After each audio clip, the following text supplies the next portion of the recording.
Yo, what's good, people? It's your boy Jason Gooner back in the building with another episode. You don't know, people been missing in action. I know a lot of you think it's because you don't know Arsenal fell short again.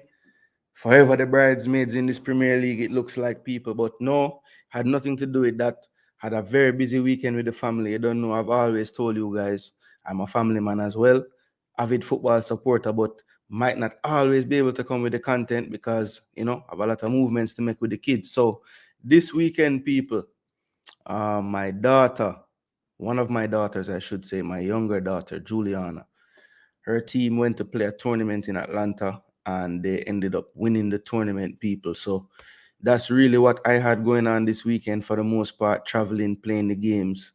And yeah, they ended up victorious on that. So that was excellent. I'm so proud. Proud of the team as well. A lot of growth from the team. Changed coaches in the middle of the season, and yeah, the new coach really getting a tune out of the girls. So yeah, it was the U10, top division in the tournament.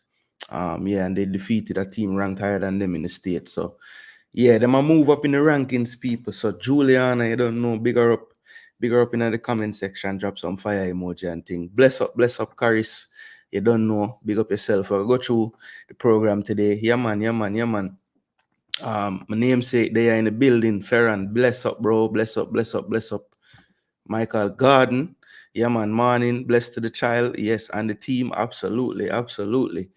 Yes, people, yeah, man. Proud, man. My pride buck, man. It was a rough day for me, sports wise. You don't know, huge Arsenal supporter. We never get over the line. Also a Knicks fan. We throat slash off in game 7. Yeah, so it was a rough day otherwise, but the best thing that happened obviously was Juliana doing that. So let me see if I can show you, people. See if this will show.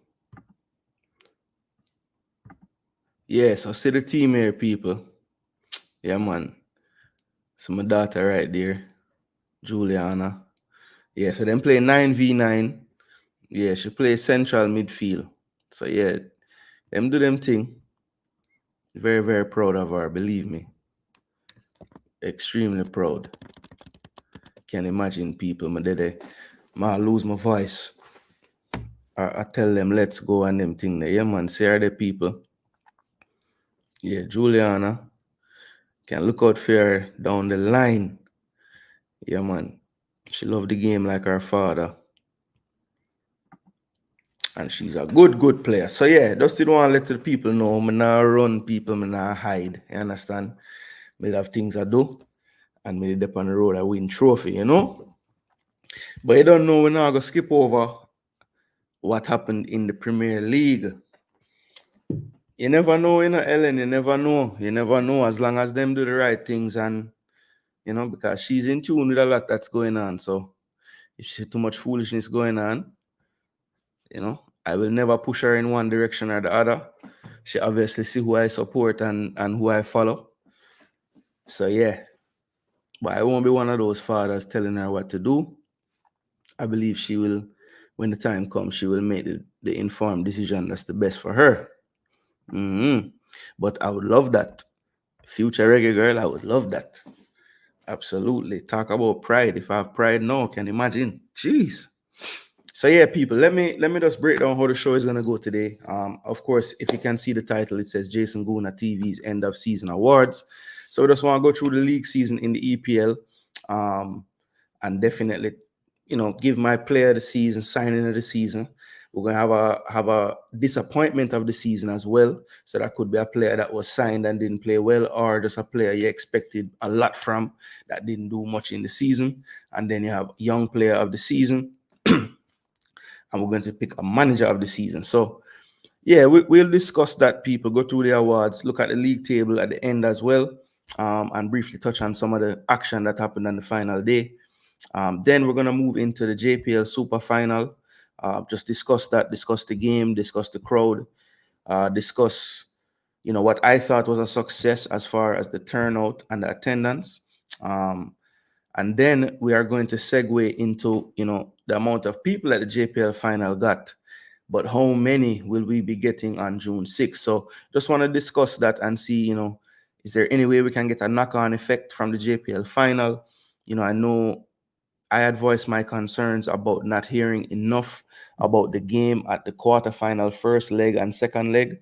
I thought it improved immensely at the semifinal.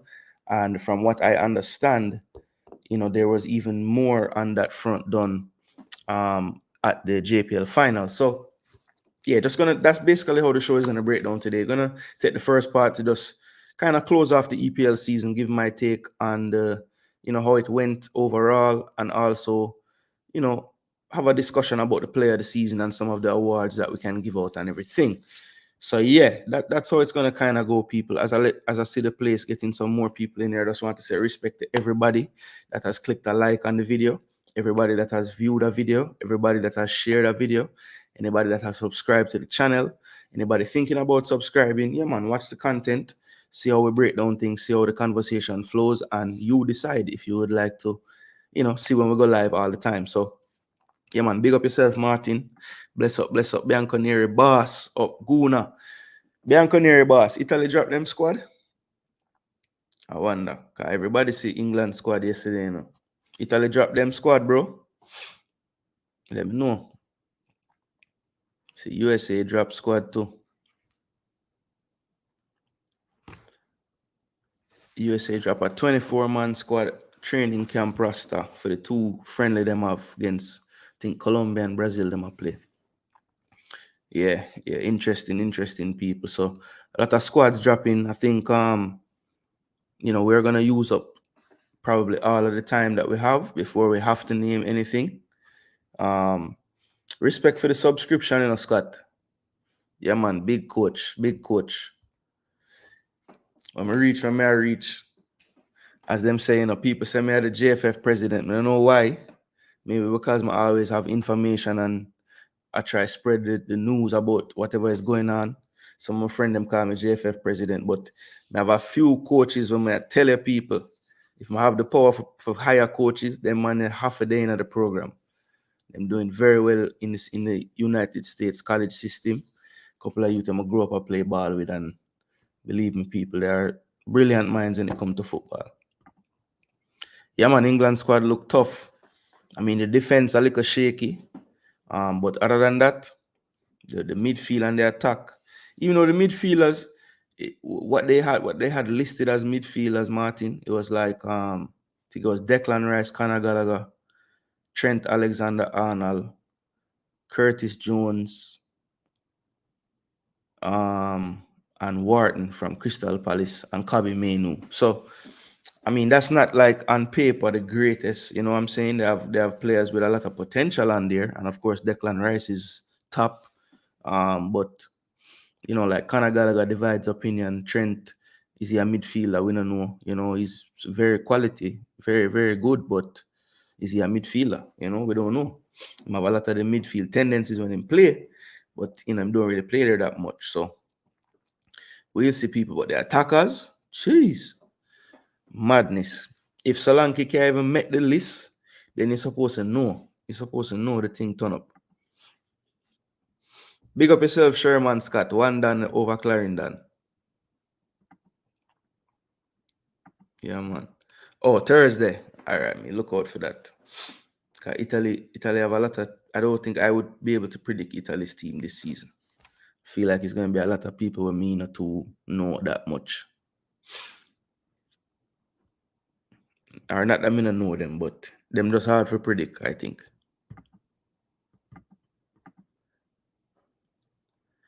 Yeah, that me did see somebody say on a program where they that him have a Jamaican, him line it up himself and sort it out. I hope him can teach some of the other people them how to do it. Remember the war we had yesterday, Bellyman, Cam, and that CDM. Yeah. I think them basically list him as an like on the England site. When you look on them Twitter page, you see Bellingham listed as he's not in the midfield set. That's why I'm just call the midfielders. We never call him name. It just put him as an attacker or a forward, whatever it's a. I think it's a forwards. Then put him in that list. But me feel like him gonna play up there, bro, cause look how the man a move from Madrid. I mean, not like Madrid gonna have the same. I mean, England gonna have the same system as Madrid, but I feel like him want to find a partner for Rice deeper and play Jude further forward. Like the man list him as a forward, literally. Him a dead with love. Mm-hmm. Yo, D Madrid, what go on? How much more day left before your sabbatical? And you don't bother come forward and talk about end of season. I have to talk about clapping. Okay, I hear you yesterday. Everybody check out Ballets TV. Demo gave a eulogy for Clap. It was a very nicely said thing, you know. So you won't be hearing that today. That is good. Now, like, hope other players will do the same. I tell you, Martin, because you know, I think both in this whole thing with the passports and the paperwork and all these things, like I think both sides are culpable, like for mistakes. You know, I think sometimes there's negligence on the part of the people submitting the documents, and other times is negligence on the part of the people getting the documents through. So I think everybody can take some of the blame, but I think initiative is important, you know, very, very important. And we also need to ensure that the liaisons are in place, because you know some people might have a feeling like, you know, if they want to do it, then we'll do it. But you have to remember these people um have a lot going on. Oh, you want to comment, Scott? All right, so I'm not sure where you watch it, Pan. If you watch it, oh, you find it. All right, cool. Yeah, man. See, I know say Scott to do the YouTube thing, you know.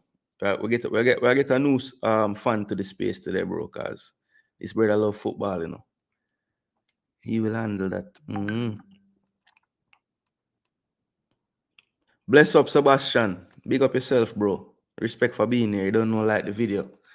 I'll go through some EPL and we'll go through some JPL. You can learn about some JPL, Sebastian. Oh, bother your boss. I feel their pain. Okay, so Demo have some time, people. He must still follow football. I guess he must still watch the Euros and thing. But once season start back, we're gonna lose a fan on the show them, because Demo say him now. Well, maybe he must still be an observer. I'm not sure. I'm not speak for him still. Share the blame. Yeah, it because people always quick to beat one of the side them. I'ma think like in some cases both sides can be blamed, and in some it's just one, and in some it's just the other, you know. Kingston, Jamaica. Yeah, man, sure, man. Yo. All right. While I go through to the next segment, or the first segment of the show, the EPL Awards, I'm gonna leave this on the screen because we love this. We love this. National Stadium, Kingston, Jamaica, June 6, 2024. Come support the boys. Yeah, man. Yeah, man. That we love to see. That we love to see. Father Bling, blessings. Gonna for life. We're not switch. We're not change. All right. So let's just pull up the. Okay, just a Liverpool sabbatical. All right, good. Because as much as we love for cussing a demon, we like reason football with you know, because it's a challenge, you know. I know say somebody will actually watch the game them, and it's nice to talk to people where I know I put in the same type of time in terms of watching it and can discuss it and understand and overstand and all those things. So yeah, man, we enjoy the debates. So all right, so we're gonna pull up the end of season table, people, on the screen for everybody to see. And we're gonna forward from the relegated teams and move away up. All right. So let's get this on the screen for everybody. Remember, while I'm doing this, don't forget to like, share, and subscribe. Let some people know we're live. Different time for me, you know, means the late night boss, but had some time today, so I say, listen, it's been a while since I give the people some content, so I'm gonna forward out and see what going on in the street. So this is the league table, people, at the lower end, right? We have Sheffield United, Burnley, and Luton, the three promoted teams going right back down to the championship. So you know, I've heard a narrative that this is not a good sign for the league, that the three promoted teams just go straight back down. I don't agree with that, really. I do feel like when you look at the balance of the season, you know, these were the three teams that you would say probably should have gone down. I think Burnley while they played some good football in spells, they just had too long of a bad stretch. Middle toward a little after the beginning of the season, the middle part of the season, they really wobbled for that whole stretch. Did close off the season a little bit better. Sheffield United, I can say, really didn't have any time where they looked like they would be safe. Luton Town, I think in the end, the injuries really killed them. I'm not going to say just Amari Bell's injury either. I think they had a number of injuries that really killed them. Adebayo, at the time when he got injured, was really firing. And I think that stretch where they got some of those draws and wins was really that time period there. Of course, not only was Bell injured, but they lost Osho off the back line for stretches as well. So yeah, I think Luton can blame injuries for partly not being able to stay the course and get a little closer to the Forest or the Brentfords of the world. But if we're being totally honest, people, Forest did have a point deduction and still have a 6-point gap over Luton. So, over the balance of the 38 games, I think the three teams that should have been relegated probably did get relegated. So hopefully, for Luton's sake, especially, they can bounce right back up to the Premier League. But it's going to be tough because there's some teams down there in the Championship that didn't make it, that I think are really looking good for the next season. But we'll see, people. Luton Town, Burnley, and Sheffield, we'll see how quick either one of those can get back. Company, of course, looking like he's more than likely going to be, taken away from Burnley. But we'll see. Will he stay loyal and try to bring them back up and give it another go? Or does he think he's ready for, another challenge? What do you guys think, people? Because I heard that he's rumored to be maybe going to Bayern Munich. And I thought, boy, that's a huge step up for him. You know what I'm saying? In terms of where he would have been not so far, to go to Bayern Munich from Burnley, and previously from was it? I think it was. No, it wasn't Genk. Was it Anderlecht? Somebody can correct me there. I want to say it was Anderlecht, but I'm not certain if it was Anderlecht. I know he was coaching in Belgium. He used to coach Sambi, Lakanga. But yeah, those are the three relegated teams, people. Tough, right back down. We'll see how long they take to get back up. Let's see if anybody had any take on Company.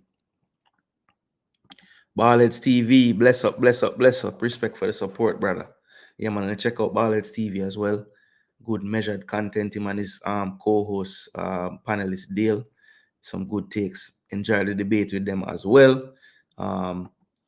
Yes, Dad, big up yourself. Everybody, big up my father, Michael Hall. Greetings. Bless up, son. Yeah, Dad, you miss me bigging up Julie earlier. Had to let the people know why I was missing from YouTube, because people thought it was Arsenal doing. But yeah, there was other reasons, Ty, bless up, Yeah, man, respect. Every time. Luton played some good ball game. Yeah, man. I remember when Arsenal went there earlier in the season and we ended up drawing the game. I think it was 3-all late or 2. It was either 2-all or 3-all. I can't remember exactly. But I remember saying, boy, this team at this stadium is going to be tough. And they really gave a lot of the big teams a challenge. I mean, Liverpool, I think, drew late as well there. I think City ended up beating them, but it wasn't, no, I think it was pretty bad, actually. That was right around the time when I think they played them twice, once in the cup and then once in the league, and it was 2 beatings. But yeah, I know Liverpool and Arsenal struggled on that ground, and many other teams this season, to be honest. I remember the days at National Stadium. Yeah, man. I have to bring it back, man. We are bringing them back. A group behind the scenes building a thing to bring back the 98 vibes. All right, that sounds good. You see, like, if every little person connected to that time, or even not connected to that time, but if people just build a thing amongst themselves, whatever your peer group is, that's how the vibes are going to build back, Ballheads TV is not buying that Juliana caused my absence from YouTube. Okay, boss. I came with the receipts. You just missed them. We can easily say Chelsea and Man U were the best improved teams in the late stage of the season. Caris, I agree with you on Chelsea. I can't agree with you on Man U though. I didn't see any massive or big improvement from them. And I think as I scroll up the league table, it will show. Okay, it was Anderlecht. Yeah, that's right. I remember Kemar Lawrence. Uh-huh. Was that where he got homesick? I think he had some issues over there, mental wise. I believe I remember hearing about that. We just need to get local fans to work as a group, some chants and songs. Yeah, boy, Willie. I mean, that would be good enough, but some people upset about the band and all them things. So I don't know if the chanting and the songs and the noise is what I don't know. Yeah, man, I don't know. Caris, I try sneak Manu in the argument. Me not think them fit in there. None at all. Okay, yeah. Yeah, man, I remember hearing about that Cygnus back then. Bless up, Mr. United. Up. Respect for tuning in. Go and put in the work. See, I galvanize the troops for June 6th. All right, so let me go back to this table. So that's the relegated teams. Of course, we have moving up the line Forest 17, 32 points, Brentford 39 points, Everton 40. So that grouping right there, Forest would have been the one closest to getting to the relegation zone, but they ended the season with a couple of good results to kind of get that 6 point gap in the end. Forest, a team that I think have some potential in their squad. When you look at the likes of Callum Hudson-Odoi, Elanga, Gibbs White, Danilo in midfield, um, and the defender back there, what is his name? Number 40. Can't remember his name, but yeah, the Brazilian defender they have back there, only 21. They have some players. Of course, they went on that big buying spree last year, and I think this year you saw a little bit more cohesion in their play. 1 year on from getting all these players together. But they do randomly have some decent players. I mean, even they have a World Cup winner, Montiel at right back. So yeah, they have randomly have some decent players. Chris Wood, for all his beating that I know Arsenal fans gave him in the game against City that they played. Um, he's one of the when it comes to conversion rate and things of that nature, he's one of the highest in the league this season. So not the worst forward in the world. Obviously, not the most mobile or skillful, but just has a knack for putting the ball in the goal. So you have to give him credit there. Brentford, 39 points. Probably a little bit lower than where they would want to be based on where they have been in a few seasons past. But of course, safe. So that's really the main objective for them. They have their share of injuries as well. Pinnock missed some time, which is always going to be a big blow for them, as he's so important to the back line. Tony obviously missed, all the way up until January. But I think, the coach may have found something out in that first half of the season. And we saw it in the end of the season as well. Wissa and Mbeumo as a combination can be very, very dangerous. We saw I think it was the last game of the season where they both got on the score sheet, both had assists. They seem to have a very good, combination that they have. Tony, kind of ended the season not firing as he would have liked, but you can still see the link up play quality. The only thing that I noticed about Tony towards the end of the season, it didn't look like he was moving that freely. I don't know if he's 100% fit. And we'll briefly touch on the England squad before we go to the JPL. So I won't go too deep into that, but I have some thoughts on the Ivan Toney situation as well, as far as it relates to the England team. Everton, 40 points, got through some point deductions. I think they were docked in total 10 points or 8 points. See the six or eight. So they could have been, pretty much level on points with Wolves without the deductions. I thought Sean Dyche towards the end of the year, really kind of put his stamp on the team as far as defensively. I think Pickford ended up second in clean sheets in the league, which kind of astounding when you look at, they're in 15th place, and he would have been the second highest in terms of clean sheets.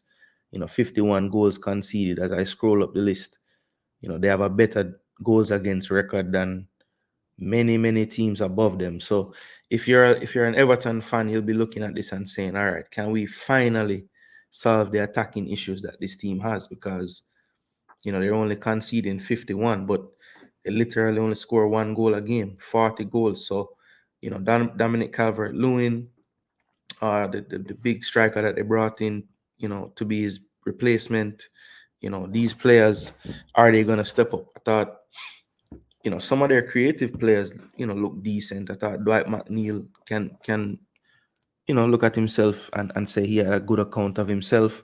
I thought Doucouré, when healthy, was always a threat as usual.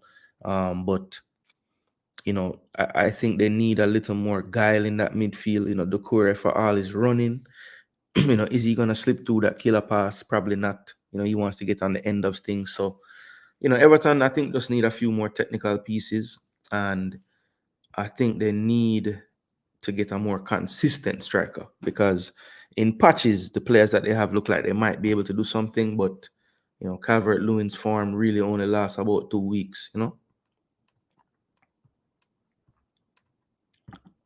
Yeah, man. Big up, big coach Scott. Big baller Scott. Wago, and them spend some proper money. Forest, absolutely. Most improved team was Palace. It all happened after Grandpa Hodgson resigned. Mhm. Chris Smith, big up yourself, brother. Yeah, man. Where say Tony's mind is elsewhere. Hopefully, it's not on gambling.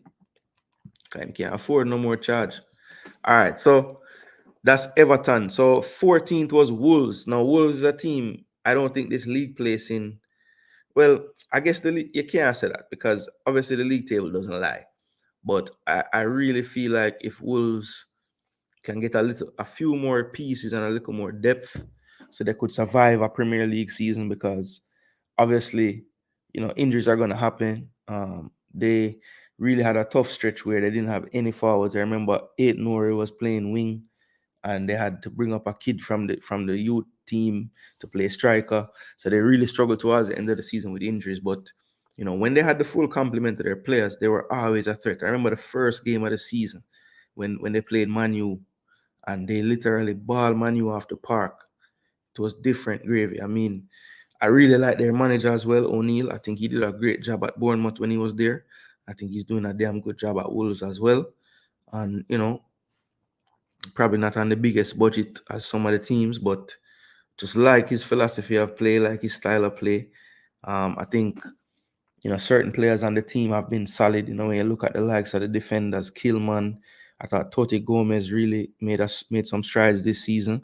See him now making Portugal squads as well. So, Gary O'Neill, probably, I think him and, I guess you'd say, the Newcastle manager, probably the two best English managers in the league. But I really, really have time for O'Neill. I like the way his teams play, his team setup. Not really a low block type of guy. But likes the football, likes possession of the football. Very fluid in attack. The attackers end up everywhere. Cunha play right wing, left wing, center forward. Chan is on the wing. They just interchange, and it's very fluid. So I really like the way Wolves play. But I think the next step for them is to turn some of that good play into more points, because I do think they have the potential to be a top half team. If they can, push on, get a few more pieces. I think they probably will want to keep Neto, who is injured again. Maybe the latest injury saves them from losing him one more season. Maybe he has to play one season again full with them to get another move. But we'll see how that plays out for the summer. But I think with Gary O'Neill, they have something to look forward to, and they can build on. Fulham 47 points. Right there in the middle of the table. I mean, had some good results this season. Obviously, beat Arsenal away. Gave some big teams some trouble, but I think Fulham's issue was just inconsistency. They'd play one of the top teams really well, then they would, draw with one of the relegated teams or something like that. So, not enough consistency from Fulham. I do think that they found a gem in Muniz, even though he quieted off towards the end of the season. I do think that he's a player that they can kind of build around in the attack. And of course, our boy Bobby. Um, we'll see how his future plays out, because based on the end of the season with him getting less and less minutes, I think a sit down with the manager is probably in order this summer to see what the move is. Bournemouth in 12th, of course, they had a clinical superstar striker up front, Solanke. Another manager that I think is going to do well with more time with this team. Pressing style of play. Bournemouth really kind of an open system, really. But I do think that they have some very good attacking pieces. I think Clivert finally coming into his own after some years of, just moving around these various leagues and whatnot. I think Semenyo, very, very good player. Solanke, obviously. Tavernier as well, good young player.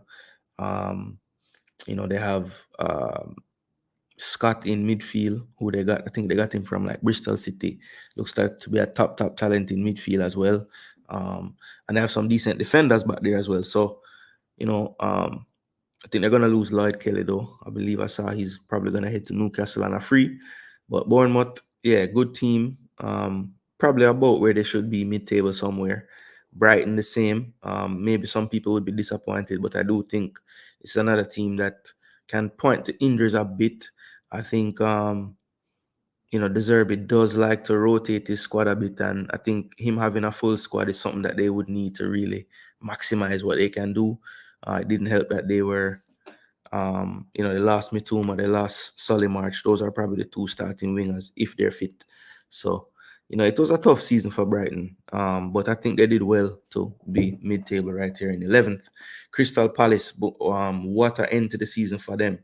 Glasner coming over, really, really put his stamp on this team, switched to the back three system, basically played two number 10s behind Mateta with Olise and Eze if they're fit. And I think that system really unlocked everything. Mitchell even scoring goals, Muniz and the other right wing back slot scoring goals. So yeah, I think as Daddy said earlier in the chat, really, really, really, really, really big turnaround, probably the biggest turnaround of the season, So yeah, 2 weeks ago, it's amazing to me that tickets are not available yet. No, unless they're not available. Sorry to go off topic, people, but I just want to address this comment. 2 weeks to go to World Cup qualifier, and it's amazing to me that tickets are not available yet. That to me is a huge shortcoming on the part of the JFF. Well, I know there's a link to purchase online. As far as physically going to buy tickets, I'm not sure. I guess you would know more than me because you're in Jamaica, but I know you can buy them online, but I guess everybody wouldn't want to do that. Fun fact, Jason Gary O'Neill was captain of Portsmouth when, yeah, mad thing. Captain, Fuller's captain. I'm sure him have some good stories then.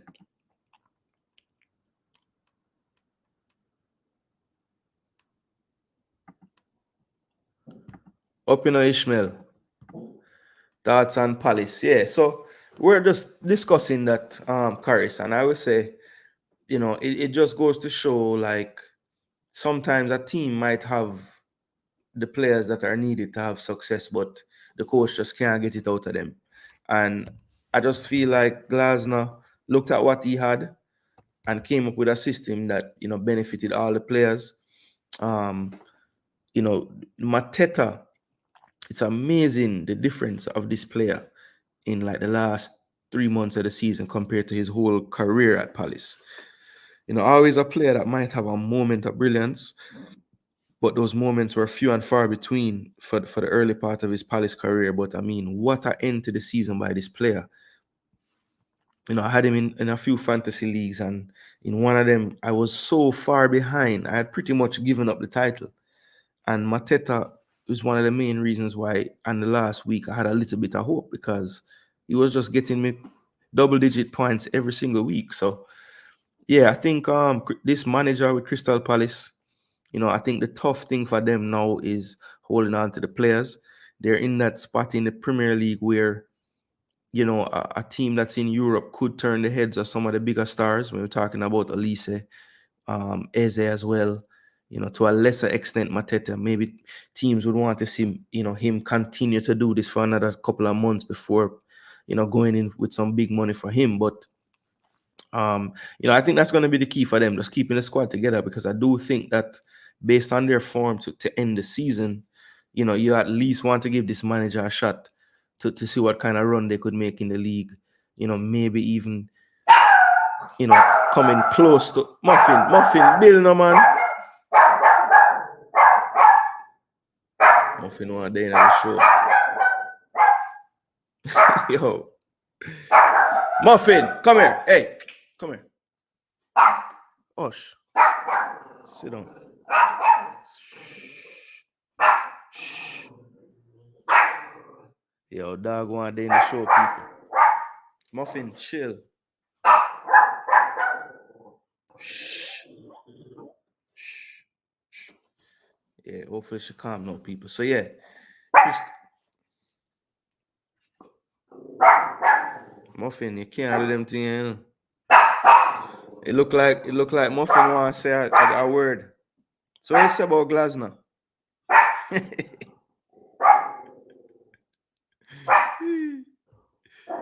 Yeah, Muffin don't agree. Oh, that's why. That's why. Somebody are forwarding. Muffin, hush, hush, hush. All right. So yeah, I think Muffin will be calm now, people. Just Muffin is the smallest guard dog in the history of life. Believe me. Don't, girl. Don't hurt them. All right. Yeah. So that's my take on Palace. I think for them, the struggle will be real keeping the team together. But if they can, look out for them next season, you know? Man, say I can interpret Muffet saying Man U for life. I doubt it. I doubt it. I doubt it. All right. So top 10 cracked by Crystal Palace. Remarkable achievement by them and their new manager. Then we have, the teams that almost got into Europe. We have the West Hams at 52, not really almost, they're a bit back. We have Man U and Newcastle ending the season on 60 points apiece, but Newcastle, as you can see, much more prolific scoring goals, with about 25 more goals than, or 28 more goals than Manchester United on the course of the season. So by virtue of that, they were in seventh and Man U was eighth. So before I get into Europe, let's just touch on these three teams. West Ham, I think, 14 wins, 14 losses makes perfect sense to me. I think it's a team that on their given day, if they play really well, could give every team an issue, just based on the fact that they have Antonio, Bowen, Kudus, Paqueta, that four, I will always say will cause some issues on their day. But I think where they struggled was just around the back. They couldn't really find the best blend of the back four, I thought. It was just chop and change constantly. Zuma, Agbana, you had Aguirre at one time playing, Mavropanos as well. So I don't think Moyes ever really found that centre back pairing that he was in love with. A little more consistency on the wing backs, of course. Soucek pretty much there, not Soucek, Soufal there all the time, and Emerson on the left for the most part. So those two were kind of there. I think in midfield, he never. I thought he never really figured out what was the best either, because when Alvarez was fit, he pretty much played for the most part. But then it was any variation of Soucek, Ward-Prowse, and Paqueta. Sometimes he went with Soucek and Ward-Prowse. So he kind of switched it up a lot, and I don't think he ever really found that perfect balance in the midfield. So the defense and the midfield, I thought, was the main issues for them. They scored 60 goals, so not the most prolific, but I think they did create enough chances. They just didn't convert maybe at the rate that they would have liked. Now, Manchester United, 60 points, a -1 goal difference, which I want to say that's the first time in the history of the club that they've had a negative goal difference. In at least in the Premier League era. Maybe before then they might have, because I believe they have gotten relegated before. So yeah, -1 out of Europe. They do have an FA Cup final to play this weekend, so they can, still look to have a successful season as far as getting a trophy is concerned. But how troubling is this league season for Manchester United? I know Manchester United is a very well supported club, so I'm sure of the 20, 30 odd people here, there's a few. So let me know what you guys think before I start talk. Yo, careful in a Bianconeri, boss. Don't make my daughter them or my wife see say I call Muffin boy, Cause them take them thing they really serious, Muffin is a girl, okay? Make me know the fantasy link for next season. Yeah, man. Me make you know, Scott. Me in a few. Which one you prefer for play? The fantasy draft are when you pick your own team and everybody have them own players. Because I kind of play both ways, you know. Why for that? Play both versions of the fantasy. To make sure you clean up your speeches, you know. Yo, so anytime Shibak is a Man U comment, all right, scored 5 more goals more than Luton. That tells the whole story of our season. Well, that is it, Cygnus. I mean, 57 goals. That's actually a good thing. Let's see who. All right, so Palace, they were really anemic in the start of the season for them to have 57 because the way them finished the season, I think them score way more. Now, this is surprising, people. Brighton only scored 55, so that's less than Man U. Bournemouth 54, Fulham 55, 50. Everton was the worst.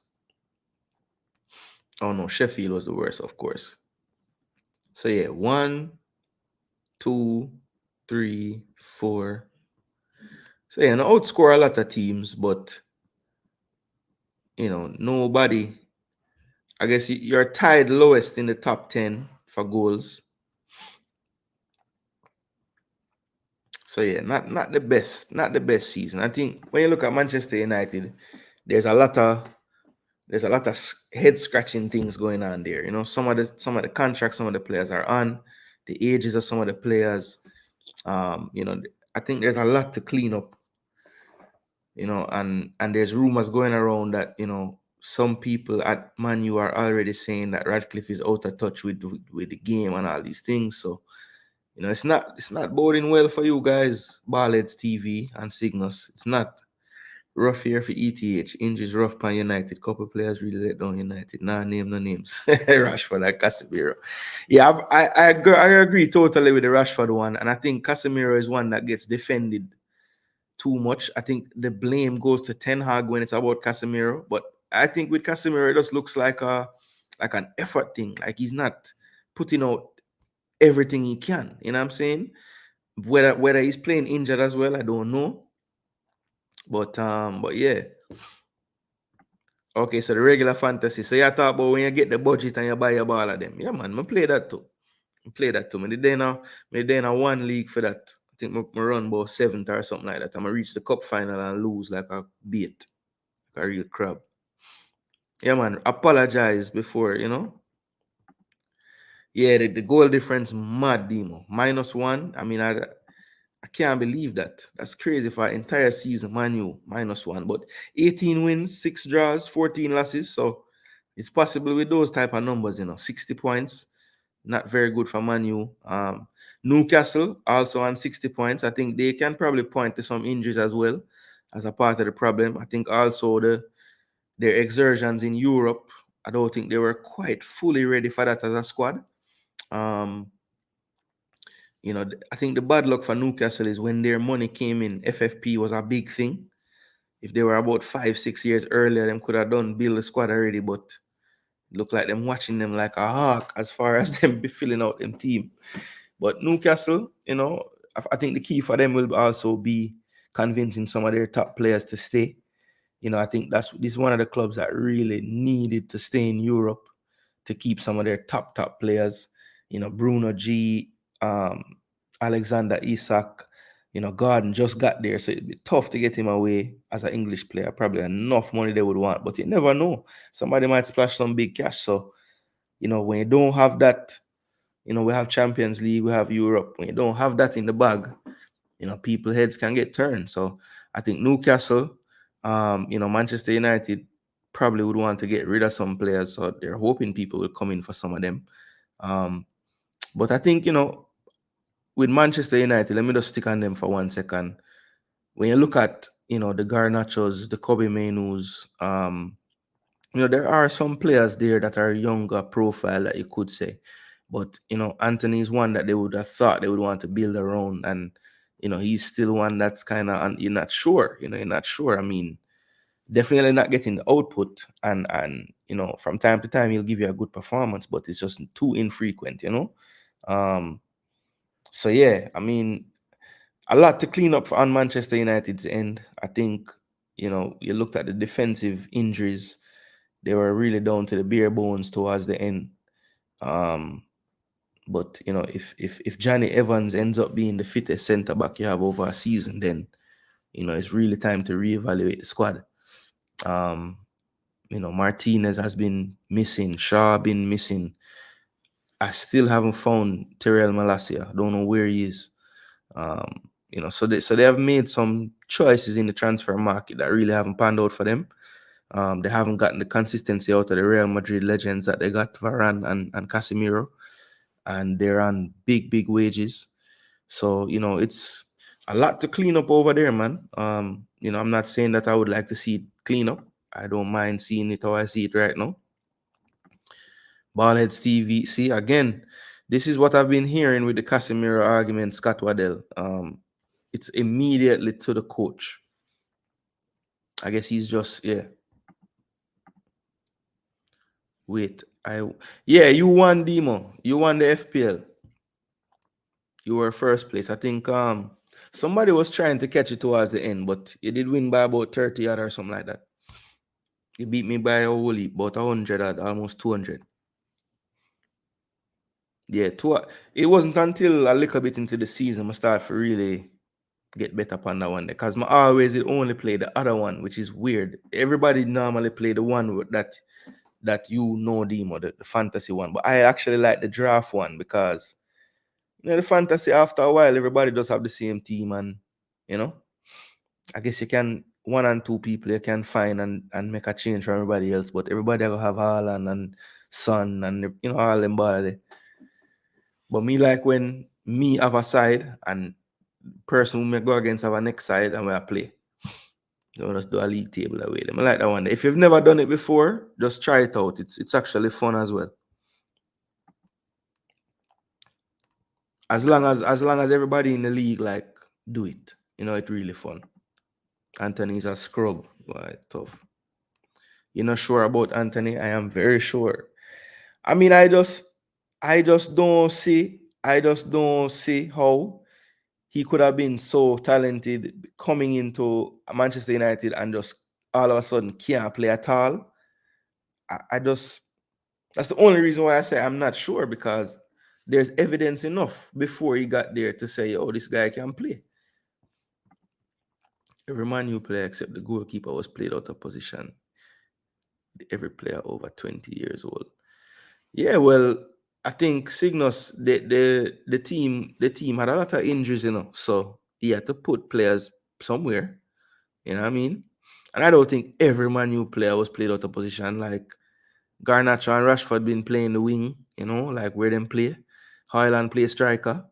What name? McTominay play midfield. Who else? Kobe Mainoo play where I'm supposed to play. Dallo can play right or left back. I see him play the two of them for Portugal, so him can switch. Wan-Bissaka can really play left back, but I see him play over there a couple times. But him normally does play right back where him play. So I don't really know. I mean, yes, he moved Casemiro to centre back as a emergency. That wasn't happening before all the injuries, how was he used correctly? The man want to know. I would like to know as well. Besides at the end when he was an emergency centre back. Yeah, so how much of it is just him run him course. Because he's been playing football at the highest level for some years now in a row, playing 50, 60 odd games every season. Because he was like an Iron Man for Madrid, play all the summers them for Brazil as well.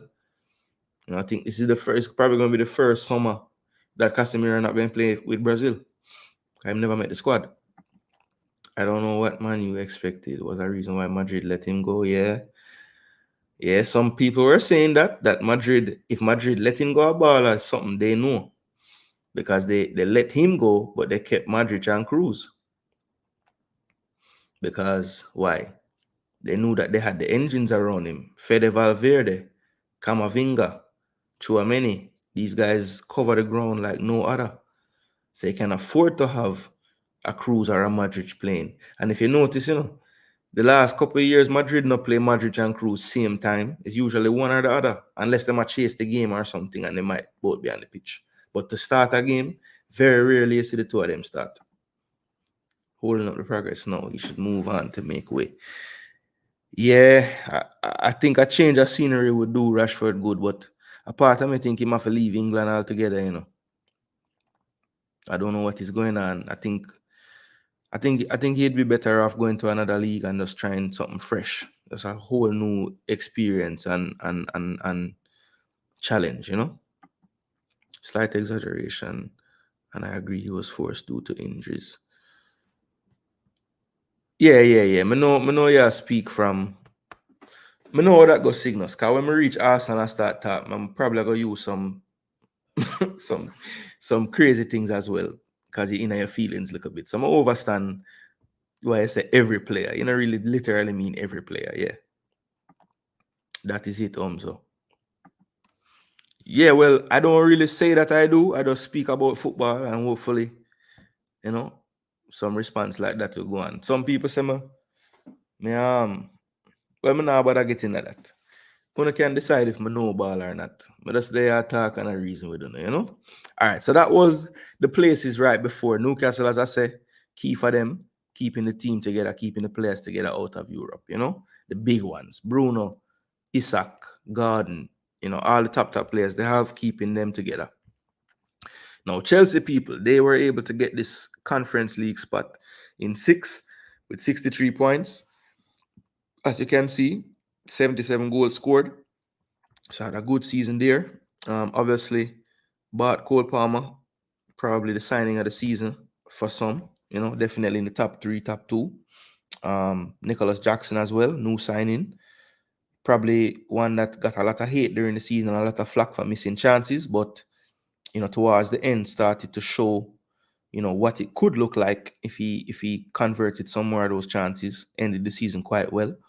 I think the elephant in the room, obviously, the big news yesterday, Pochettino decided to part ways. They said it was mutual between both parties. I don't understand why Chelsea's side would want to get rid of him after the end of the season they had. Maybe they had higher expectations. I understand that because they spent a ton of money on this team. But yeah, I feel like it was a head scratcher for me, the timing, especially how they ended off the season, especially when you look at some of the younger players that he brought through and started to get more game time. I thought he was the one that got the best tune out of Mudryk so far.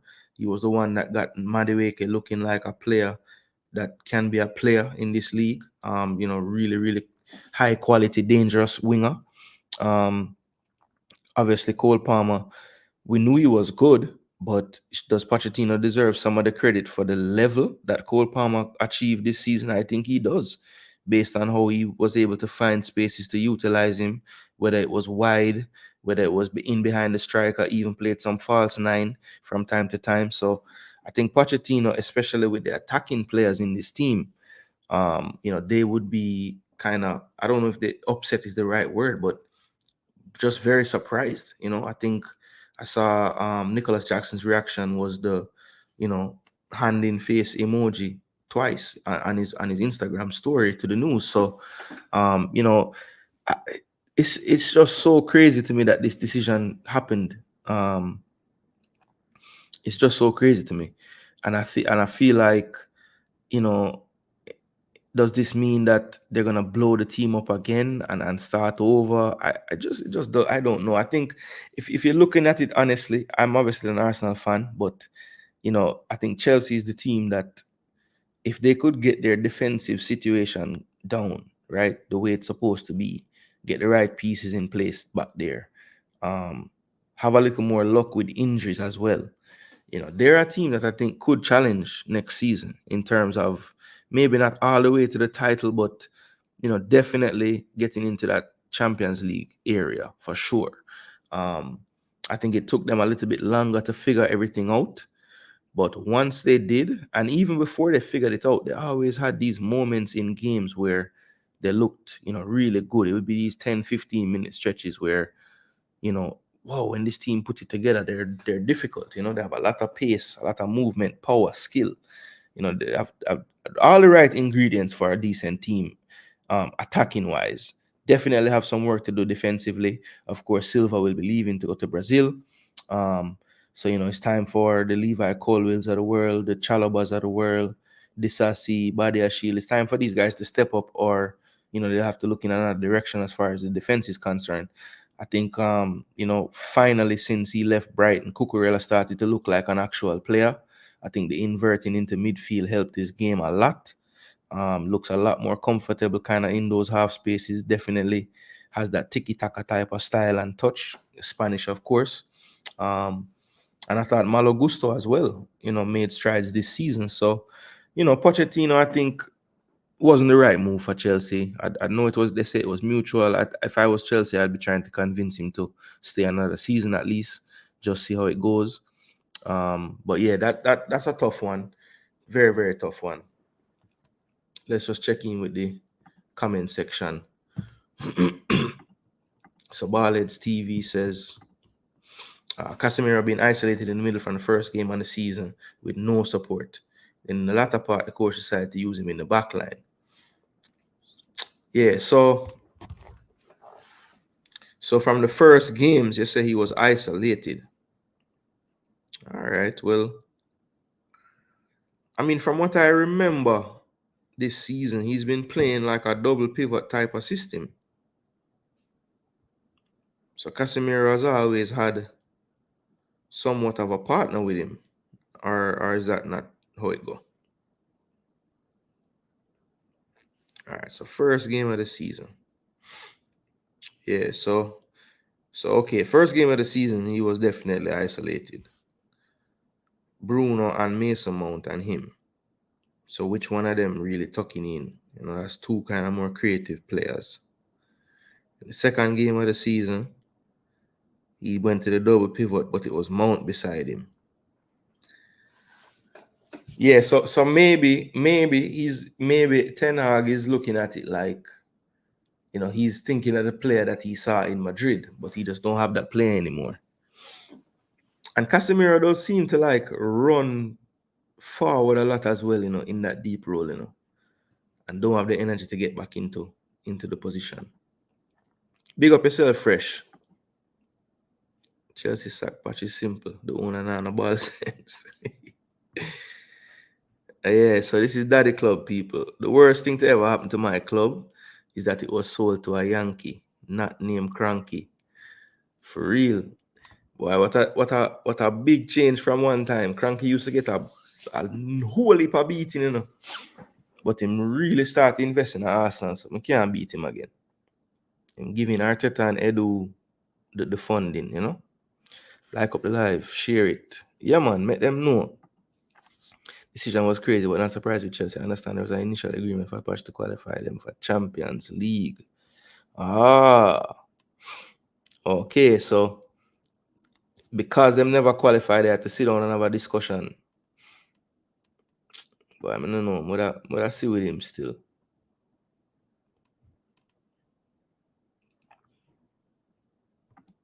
Yeah, the Conference League.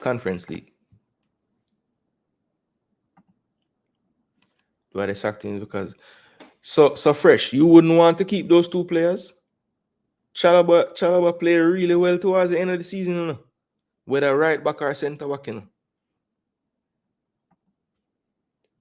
Chelsea does. And Gallagher played good the whole season.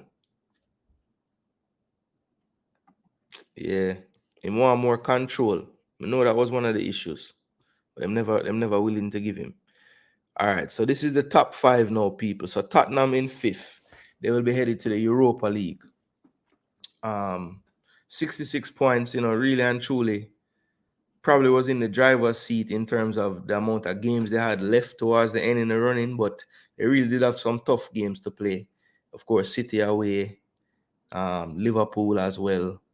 They basically played, all the top teams in the end leading up, and did end up beating Sheffield to get ahead of Chelsea there to secure the Europa League spot.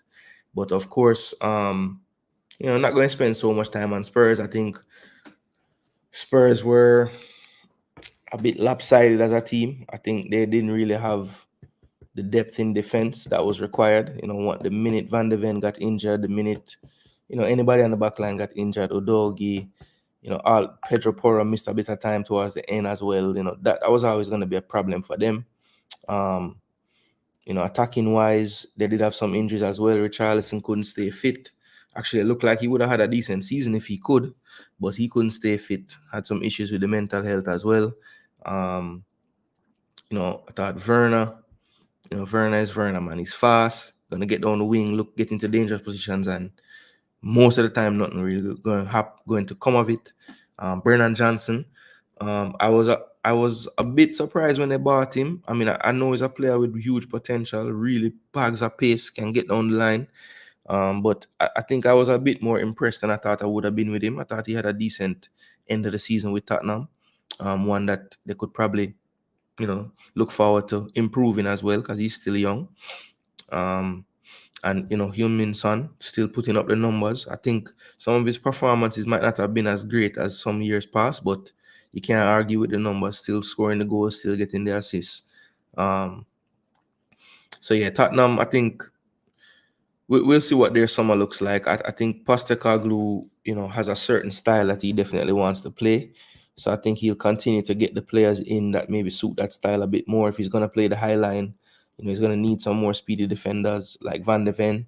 I would just put 4 speedsters back there, or at least 3, to make sure that you can keep up with that high line.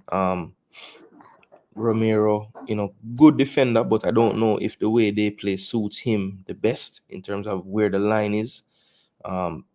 He kind of tends to use his brain a bit more than the physicality to get into position.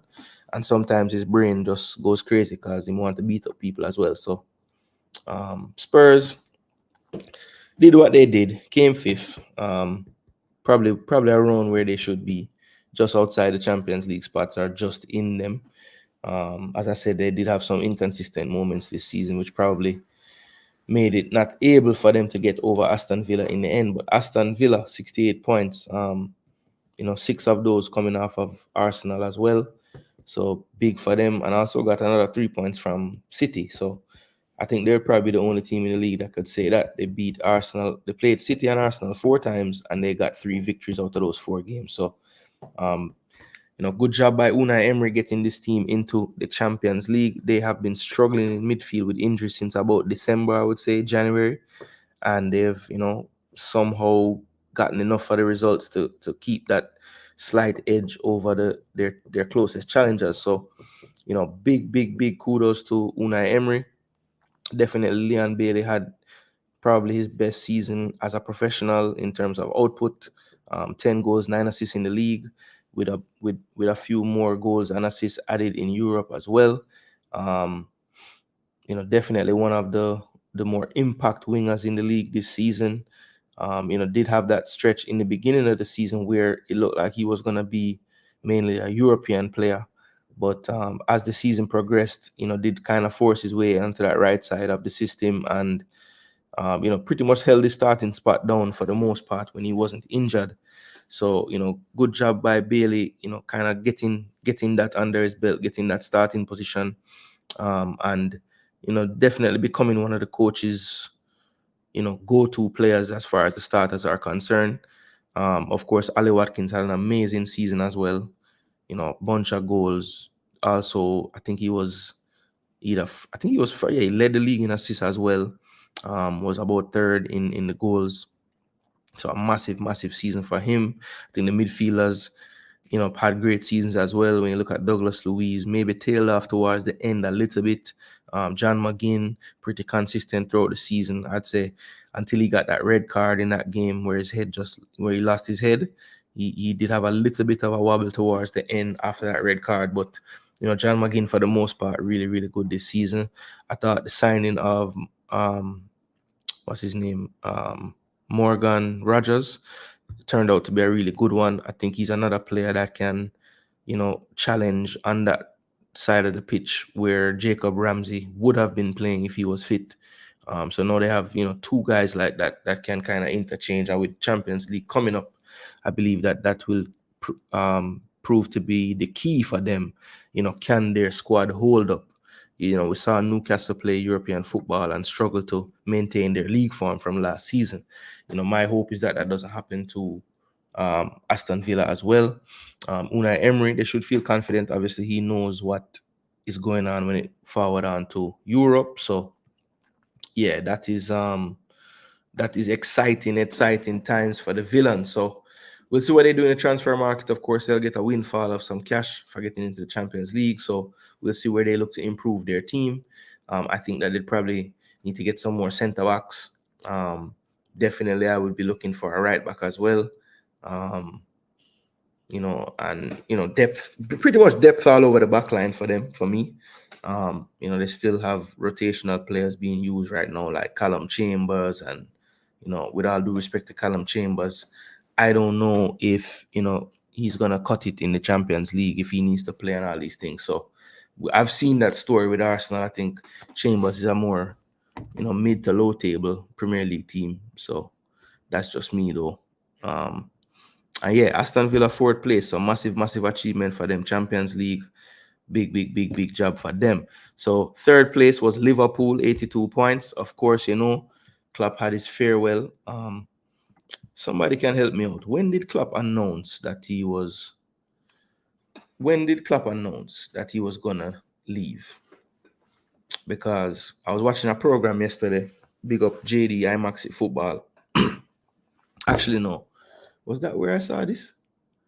I'm not sure. He was on a couple of programs yesterday, but I heard Speed say this. So shout out Mr. Speed as well. He said, when he thought, yeah, okay, so like in March, February, thanks, Drew. He thought that when that announcement was made, it was basically like, suicidal for the squad and for the team. And I remember at the time saying, boy, wow, this can really galvanize them and these things, But I think the added pressure that was already there to win the league, it just increased tenfold when he made that announcement, because of course you'd want to send off Klopp with another trophy, with him being there 6-7 years now, winning a number of trophies, so not taking anything away from what he's done, but of course, he would like to look back at his time and say, okay, I got more than one Premier League, right? I know he won't say this in public. He probably will say, look, he still loves his time at Liverpool and he wouldn't change it for anything and all these things. But, you kind of have to say that. I think if he's being honest with himself, he would have loved to get more than one league out of this run of teams that he's had at Liverpool. So yeah, Liverpool ended up on 82 points. So was 9 points off the top, 7 points off second. 24 wins, 10 draws, 4 losses. So they did actually have one less loss than Arsenal on the season. But they conceded 12 more goals than Arsenal and scored 5 less. So yeah, Liverpool, well deserved as far as third place is concerned. I don't think you should have seen them dropping much further. I do think that this season was another season where I think Klopp got the most out of his players. There were some teams that I saw this Liverpool put out, and we didn't know some of the players. And again, in true Klopp fashion, he's bringing out players that we never heard of before, and they're looking like they could be good players. Connor Bradley probably being the main one this season for that.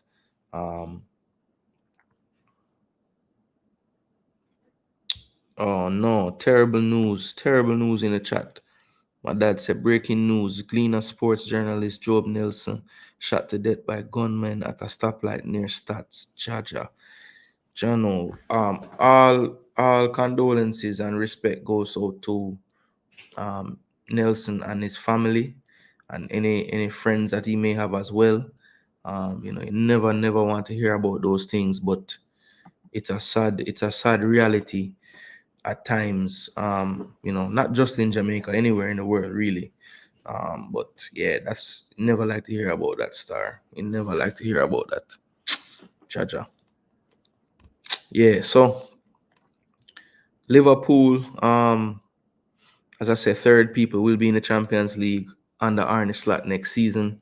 When you look at Liverpool's team, I think this summer it will be fun to see, what kind of imprint that Slot tries to put on this team. Typically when a new manager comes in, especially a club like Liverpool, where there would be some resources there, of course. They've qualified for Champions League.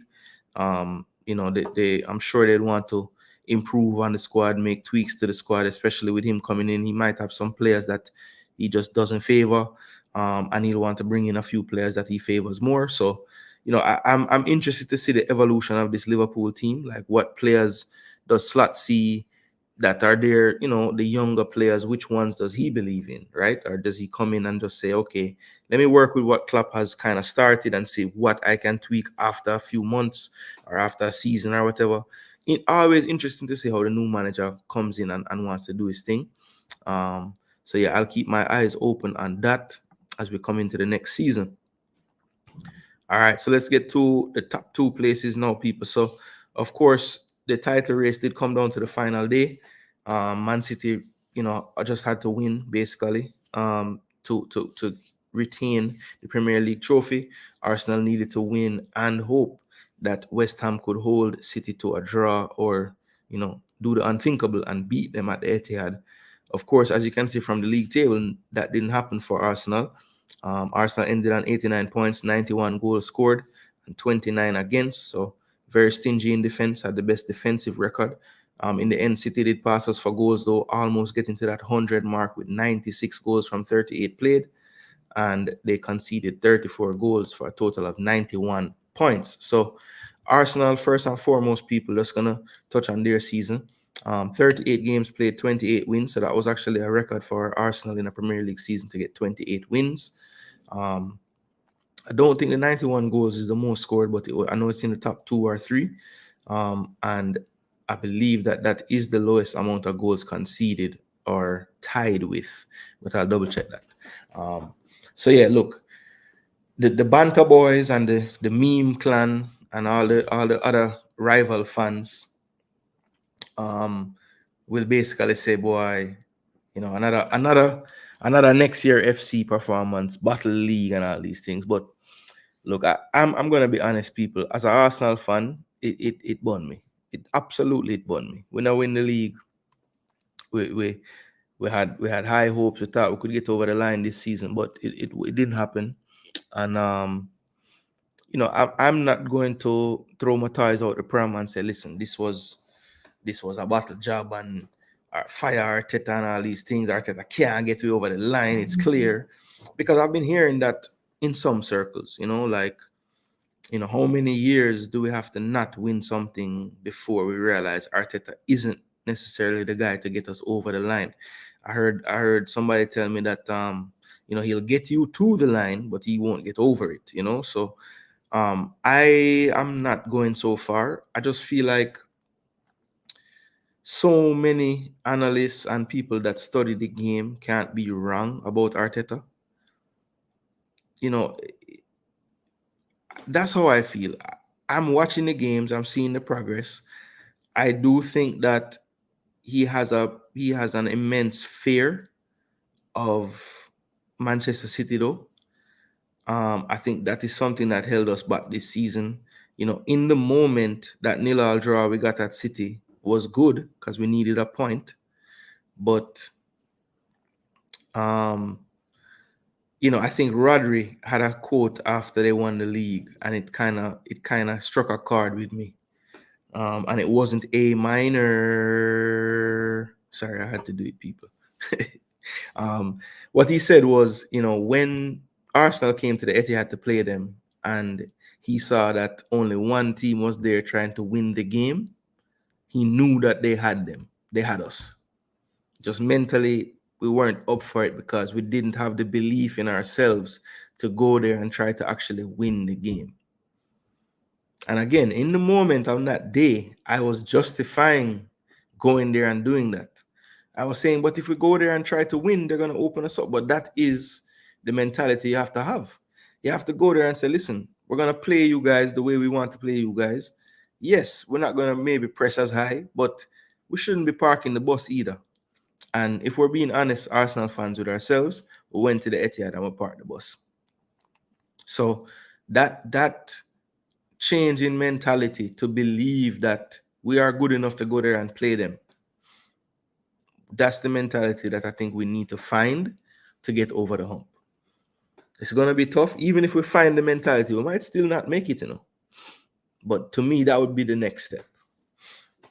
We don't have to do it for 90 minutes. We don't have to do it for even 45 minutes. But if at some point you don't put your foot on the gas against Manchester City, whether it's the Etihad or neutral site, wherever, then you don't have the mentality required to beat them over a league season.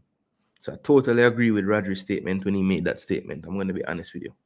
But Arsenal, though, good season, good season. I think Arteta, you know, prove some people wrong. I think in the beginning, some people I've heard as well say that we lost the league early on when he was doing the tweaks and the tinkering, trying to figure stuff out, playing Partey at right back, benching Gabriel Magalhaes, playing Havertz in midfield in the Xhaka role. All those things he was doing early in the season. I don't really think that's where we lost the league. I think there were two massive times in the league where I think we can look back and we lost it. The first one would have been right before New Year's when we lost back-to-back games to West Ham and Fulham, or Fulham and West Ham, I forget the order. And then, of course, the 2-0 that we got from Aston Villa.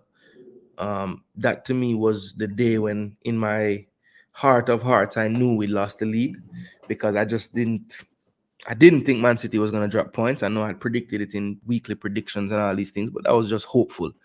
I knew that would have to be perfect, basically, to get there, and definitely couldn't lose a game. And the fact that we couldn't get a point in that game, because it would be basically 91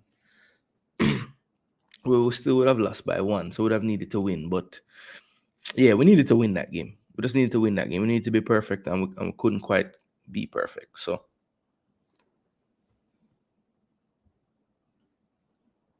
where it says silly 6 already getting ready to raid Palace.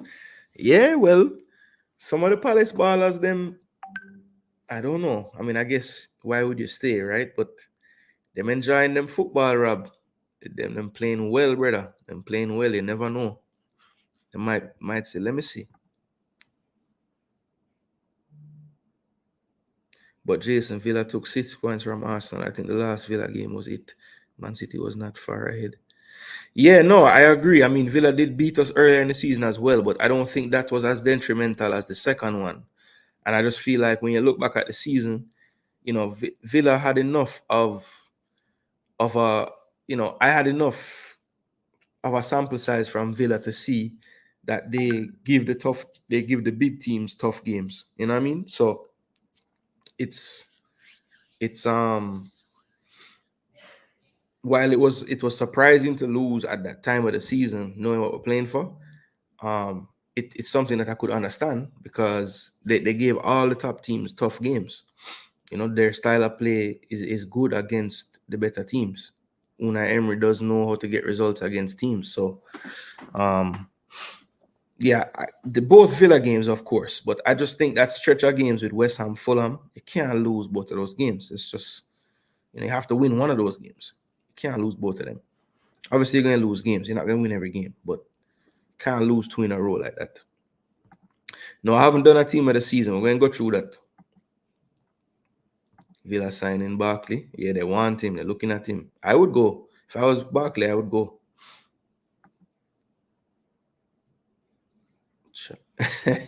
Charles Barkley. No, man. Ross Barkley, man.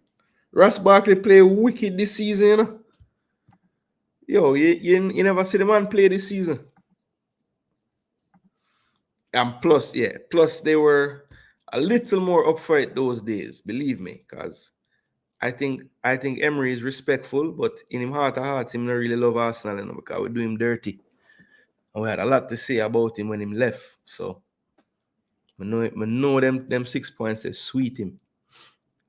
Yeah, man, he had a really good season.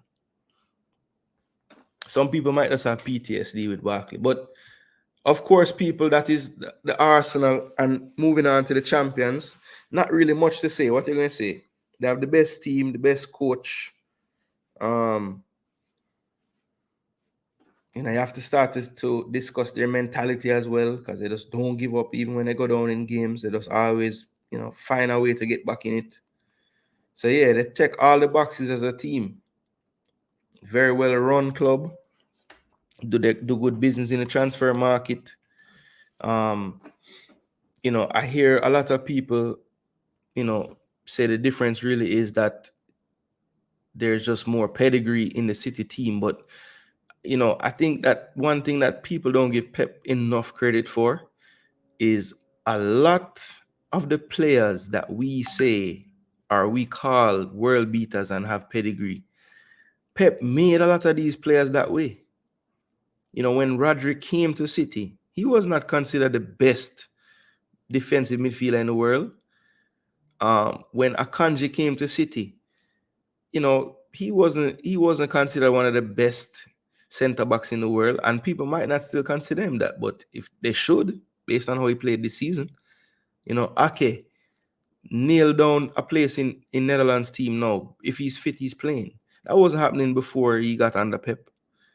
Vardiol played left back in the World Cup at times and got twisted up by Messi over there. Look how he played this season under Pep. Kyle Walker, before he got there, wasn't a world beater. He was just a fast wing back that played for Spurs. John Stones has become a player that can play midfield now. So I think, yes, they have money and they've bought players, but he maximizes what these players can do. Kevin De Bruyne was always full of potential, but he didn't become this Kevin De Bruyne until he got with Pep. We have to give Pep the credit for getting the most out of the players, because many teams that I've gone to so far in this list bought players this summer and they weren't able to get the best out of them. So I think that is really Pep's superpower. Yes, his other superpower is picking the right clubs that will have the money to spend, but you can still waste the money if you have money. We see a number of those examples as we went through the table. So yeah, you have to give credit where it's due, man. The man get the best out of the players. He keeps them motivated. Like if a team win 3 in a row, win the treble last season, they might just not take it as serious this year, but Pep just don't allow that.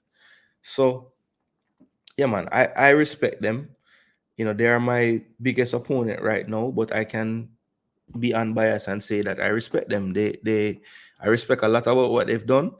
Yes, the charges are out there lingering around, but they haven't been able to be they haven't been found guilty of anything. So until then, you just have to give them their credit. Can't take it from them. Not good enough to keep them up. He's a good journeyman player, nothing more. But Villa is looking for a player like him. Yeah, I don't know if they're looking for him to be a savior, but he's just a good experienced player that, to me, showed form from, even though he was doing all right in France before he went to Luton still. And people just never know. But I would pick him up. I mean, look, they had injuries this season and they had to draw for Tim, the young guy, and he was getting a lot of game time, but him don't really look ready for what they have coming up. So you put a guy like Ross Barkley in there, and if you force him away in the team, him force him away. But if not, if you get an injury or you need a sub, him will come on and have some quality as well. And it's not like them have to break the bank to get him either. So it's not I don't think it's a bad pickup. Know the league, experience, look to be back in peak physical shape now. So yeah, he was at Nice. Pep also make players more versatile. Most of the players can play. Yeah, that is true. He can close him eye and that's why the system is so fluid, because they can interchange and it don't matter. Won't be a starter, but he will make them a deeper squad, fit their style, very direct.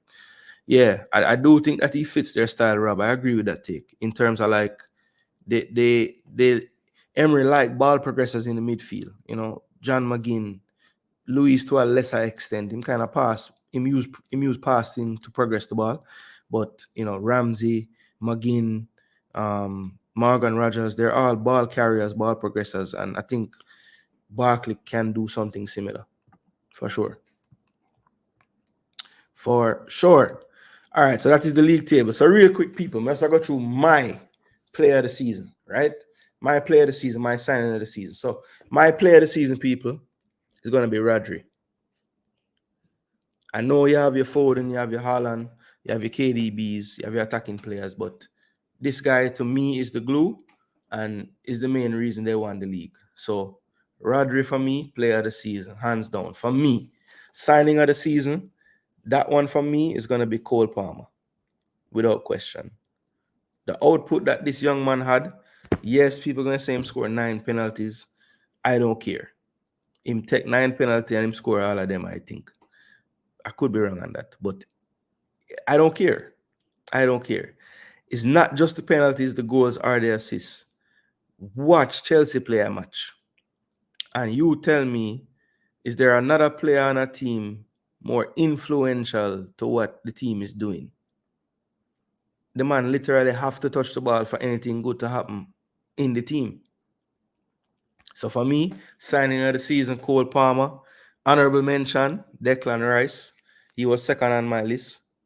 And actually, quite fitting, he was second on both my lists because I had Declan Rice as the second place for player of the season. So yeah, Declan Rice second in the signing and second in the player of the season.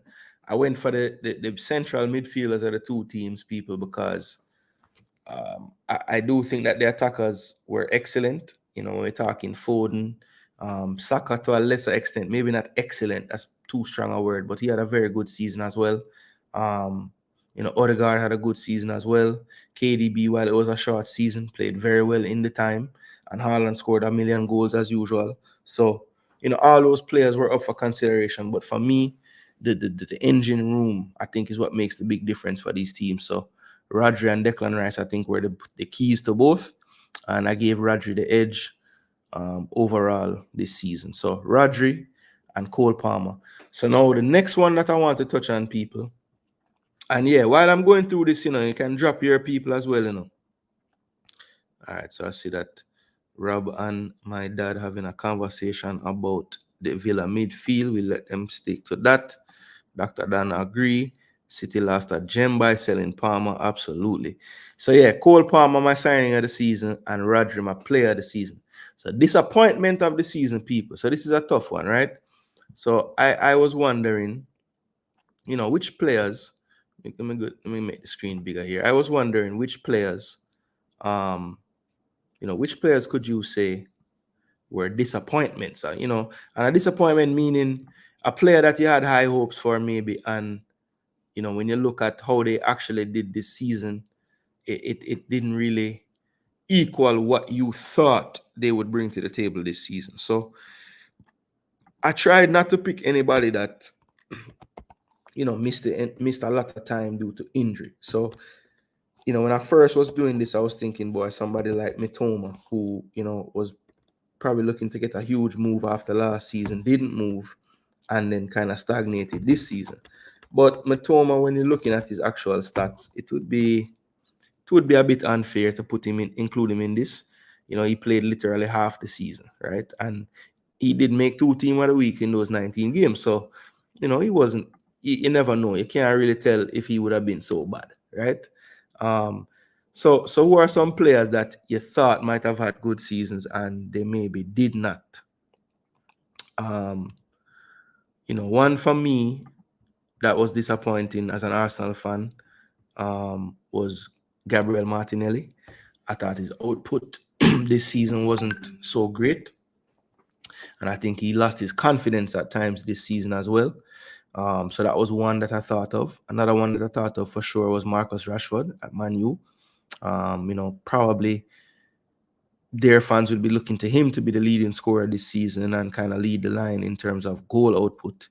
And they just did not get that this season out of Rashford. So he was definitely another one. And, you can't even blame it on injuries or anything or not playing, because Rashford did play a lot of football this season. He did make 33 appearances, started 26 times. So, ended the season 7 goals, 2 assists. A decent season for some. But when you are Marcus Rashford, 26 years old, entering what should be the prime of your career, I don't think 7 goals, 2 assists is what he would be looking for. And basically, as you can see, a season like that in a country with the depth of England, Rashford sees himself on the outside looking in for this Euro. So, yeah. Player of the season, Cygnus Media dropping his player of the season. Ali Watkins, very, very good shout. Cole signing of the season, disappointing player, Rashford. So I agree with 2 out of 3 of those. Ali Watkins definitely was in the running as well for the player of the season. Anytime you can be top 2 or 3 in goals and assists, he had an incredible season, and he definitely did. So I just went for um the midfielder picks. Again, I could have easily put Ali Watkins above those guys, but I don't know, man. For some reason, I thought that they were really the true difference, not just the goal scorers this season. So I'm going to agree with some in the chat as far as the biggest disappointment. I believe it's going to be Marcus Rashford this season. Definitely did not do what I thought he could have and would have this season, and just never really figured it out, Never really figured it out. Young player of the season, that's an easy one. Obviously, it's going to mirror the signing of the season, which is Cole Palmer. So he gets young player of the season and basically any player under 21. And then manager of the season, people. I don't know why I would even put this on here. I'm going to give it to Guardiola again. Yes, his team is stacked. Yes, everything. But he did it again, people. You have to give it to him. Pep, definitely Arteta gets a mention for his season as well in the league, and definitely want to give a shout out to I think Klopp.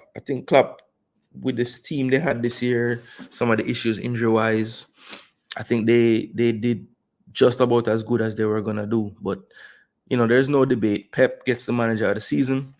Pressed all the right buttons, had some injury problems, but can't really count that for Pep and them because they pretty much have 22 players that would start, on any given day. So, yeah, they have the squad depth, but he does rotate them well, keeps them relatively fresh, and tends to play players when they're in form. So, like when Doku had his stretch where he was unstoppable, Pep gave him a good run of games. When Grealish was doing what Grealish does, draw the fouls, move them up the pitch. Whatever it is that Grealish does, when he's doing that well, he's playing, So Pep does have a good way of playing the person that is maybe more deserving based on their form. He'll give them a run of games, So and very rarely until you get to the running of the season do you see like all the big guns playing at once. So if you notice, towards the end of the season, he was playing Bernardo Silva, Kevin De Bruyne, and Foden. And if you look at like from December before that, very rarely, well, of course, De Bruyne was out, but even if they were healthy, he rarely plays all those guys in these games. It's not until the end when it's like, all right, this is the mad lineup that nobody can stop. Him just throw it on everybody, and it's like, yo, they can't, because if Foden is quiet for 10 minutes, Silva and De Bruyne are just doing madness, and then they can rest and Foden take over for the next 5 minutes. So, I think their superpower is the amount of playmakers that they have, because you can key on one or the other, and the third one is there to do something as well. And then they have a deep playmaker in Rodri who can also split open your defense. So it's just too many pieces coming at you. That's where I think Arsenal is different from them right now. Like Odegaard needs 2 more like Odegaard in the team to unlock teams. We don't have that luxury of more than one Odegaard. So we have Saka, who breaks teams down a little bit differently, but it's not the same as Odegaard in terms of the final passing and those things. He's gonna run at you or run at people or get played in behind to get in. So I think that's the difference. They literally have 3 guys that can do exactly what the others do. So they're press resistant. They can all beat you off the dribble.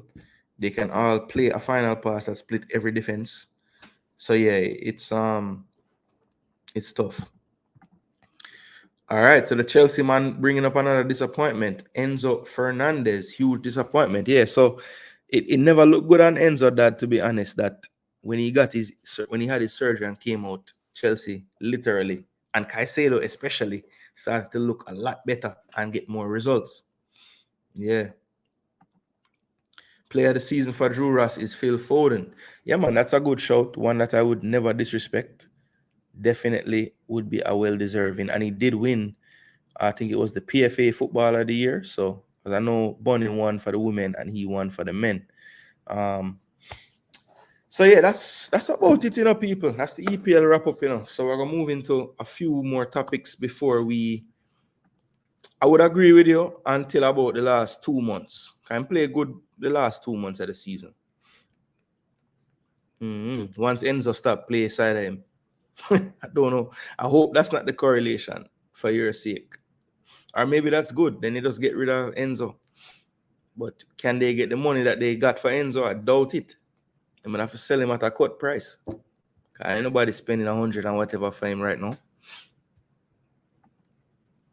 Yeah, people. So if you're watching this on the recap, let me know your EPL awards as well. Who you had, player of the season, signing of the season, disappointment, young player, and manager of the season. Yeah. So all right. Before we move on to the JPL Super Final, we just want to go through and get the team of the season, right? So team of the season. This is tough. So I guess the candidates for the goalkeeper for me would be Raya, Onana.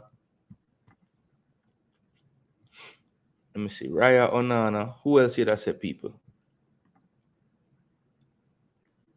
I don't know if the Wolves keeper was as good this year as he was last season.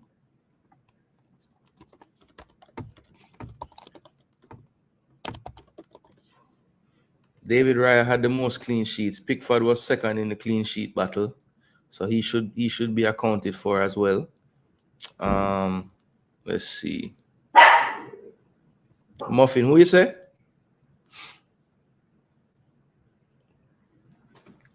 The West Ham keeper was good as well.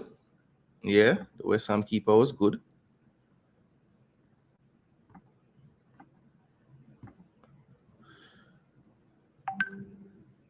All right.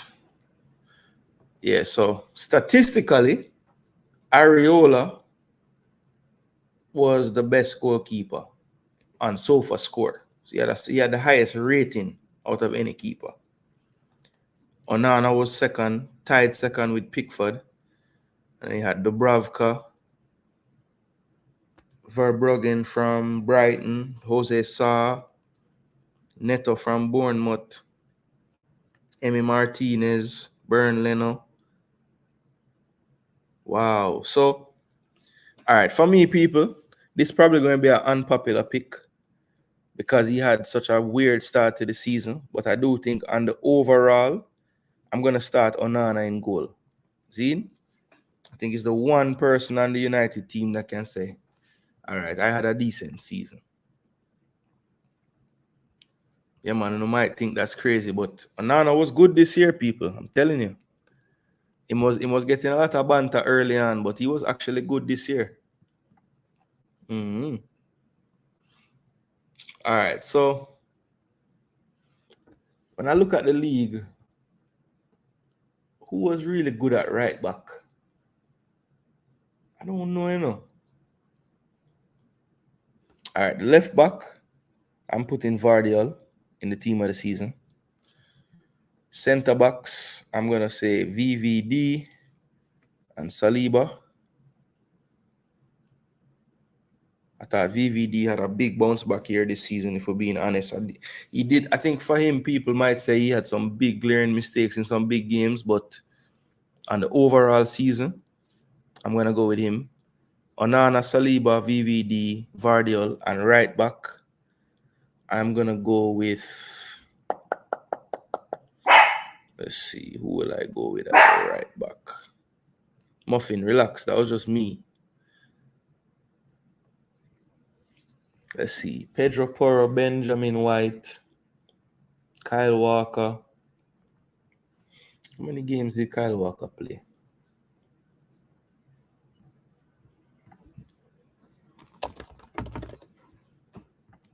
Let's see if anybody can convince me. Curtain Boss, Sevilla keeper. Dr. Dan, Sevilla keeper. Onana need a better side for his quality. I even think Martinez was good, you know. But I feel like Onana was better than him. All right, I put Kyle Walker right back. Yeah, Kyle Walker. You can't. All right, midfield now. All right, of course. So I'm gonna go with a 4-2-3-1. So I'm gonna drop Rodri and Rice in the midfield. On the right hand side, I'm gonna go with Foden. I'm gonna go with Cole Palmer in the 10. And on the left hand side,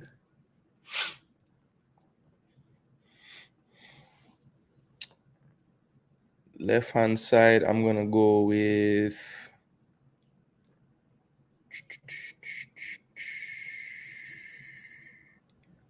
probably Anthony Gordon.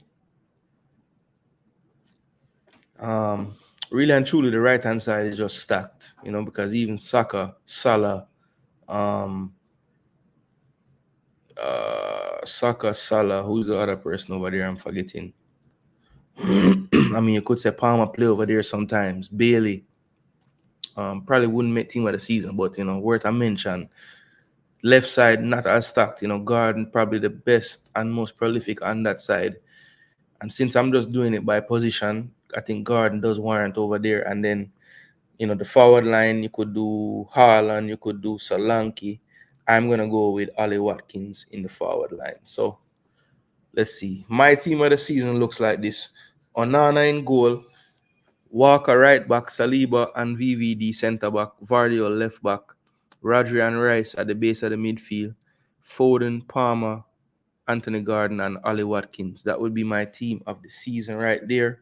You know, some big names missing out: Salah, Saka, Bowen, Haaland, Solanke, Odegaard, KDB. Mainly not there because of the shortened season, you know. Probably would have been there over Palmer, but I just have to give Palmer the credit. I could drop KDB in the middle or Odegaard and drop Palmer to a wing, but you know, damn, Anthony Gordon, should you be there? 1, 2. Let me see. 1, 2, 3, 4. 4 City baller. That's fair. 2 Arsenal. No Liverpool baller except VVD. Them get 1. Villa get 1. You know what? No, I'm not change it. Oh no, let me say. So yeah, drop on the team of the season, people, in the comment section. Live comments are later. Let me know. Remember, like, share, subscribe. So yeah, that is the EPL, people. So we're gonna switch gears. Where's Edison? Could I get a shout still? Like Isak over Ali. Yeah, I like him as a player over him, but if we had the team of the season, Watkins have to be there, bro. Have to. Him lead the league in assists and third in goals. You can't go around that.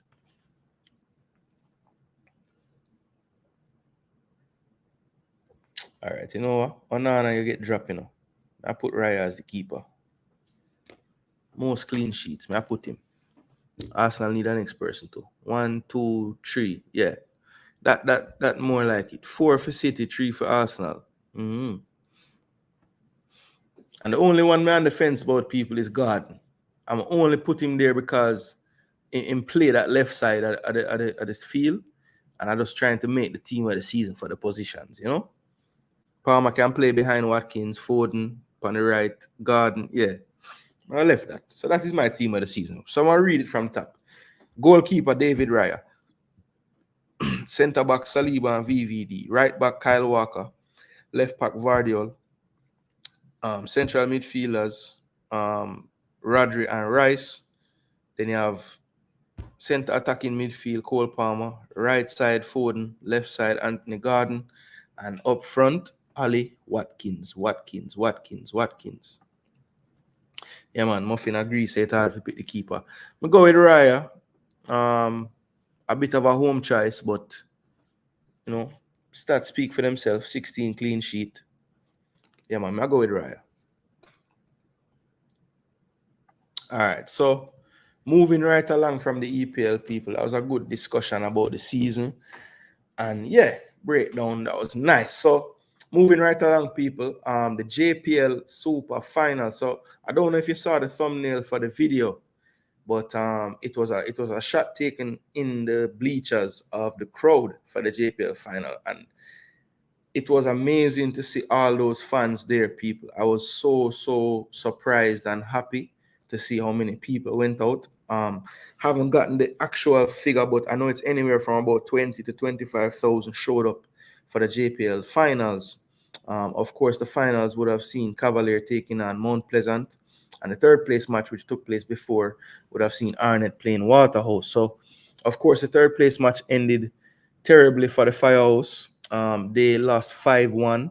Kaheem Dixon had a couple goals in the game. Reed also scoring as well. Shea Smith got in on the score sheet as well. So was a big day for Arnett Gardens. They played themselves into the CFU Club Shield, which is basically the feeder tournament to the Caribbean Club Championship. Of course, the top two in the league go automatically there, so the finalists knew they would be going. But that third place match was big in terms of getting into another CONCACAF competition to test your team.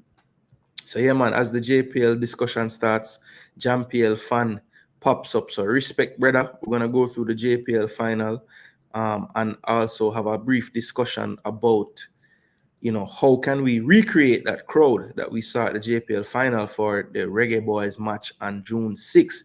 People, don't forget we are only 15 days away. So yeah, man, some content will be coming out shortly. Once the team is picked, we're gonna dissect that as we always would. Not gonna do any more pre-squad things. At this point, I'm just anxious to see the actual listing and break down, how we can go about getting the best results in these two matches coming up on the 6th and the 9th, and furthermore into the Copa America. Definitely, as we're just talking about content that will be coming out, definitely want to give the girls their time. So we're going to do a girls video in the very near future, go through the list that was picked for the qualifiers in Brazil, not qualifiers, excuse me, the friendlies in Brazil, June 1st and June 4th. That is right around the corner as well. So we're going to do one of those. Bianconeri boss says Trippier right back.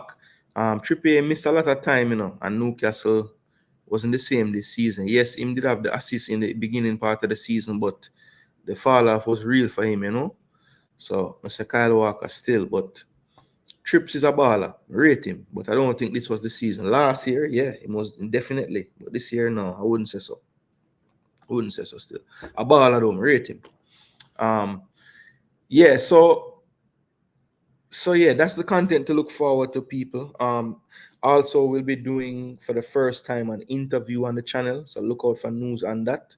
Probably won't be until next week, but yeah, I will be having someone on that we can have a discussion about some things, and just listen out for that news as the week progresses into the weekend. I will be kind of previewing that as well.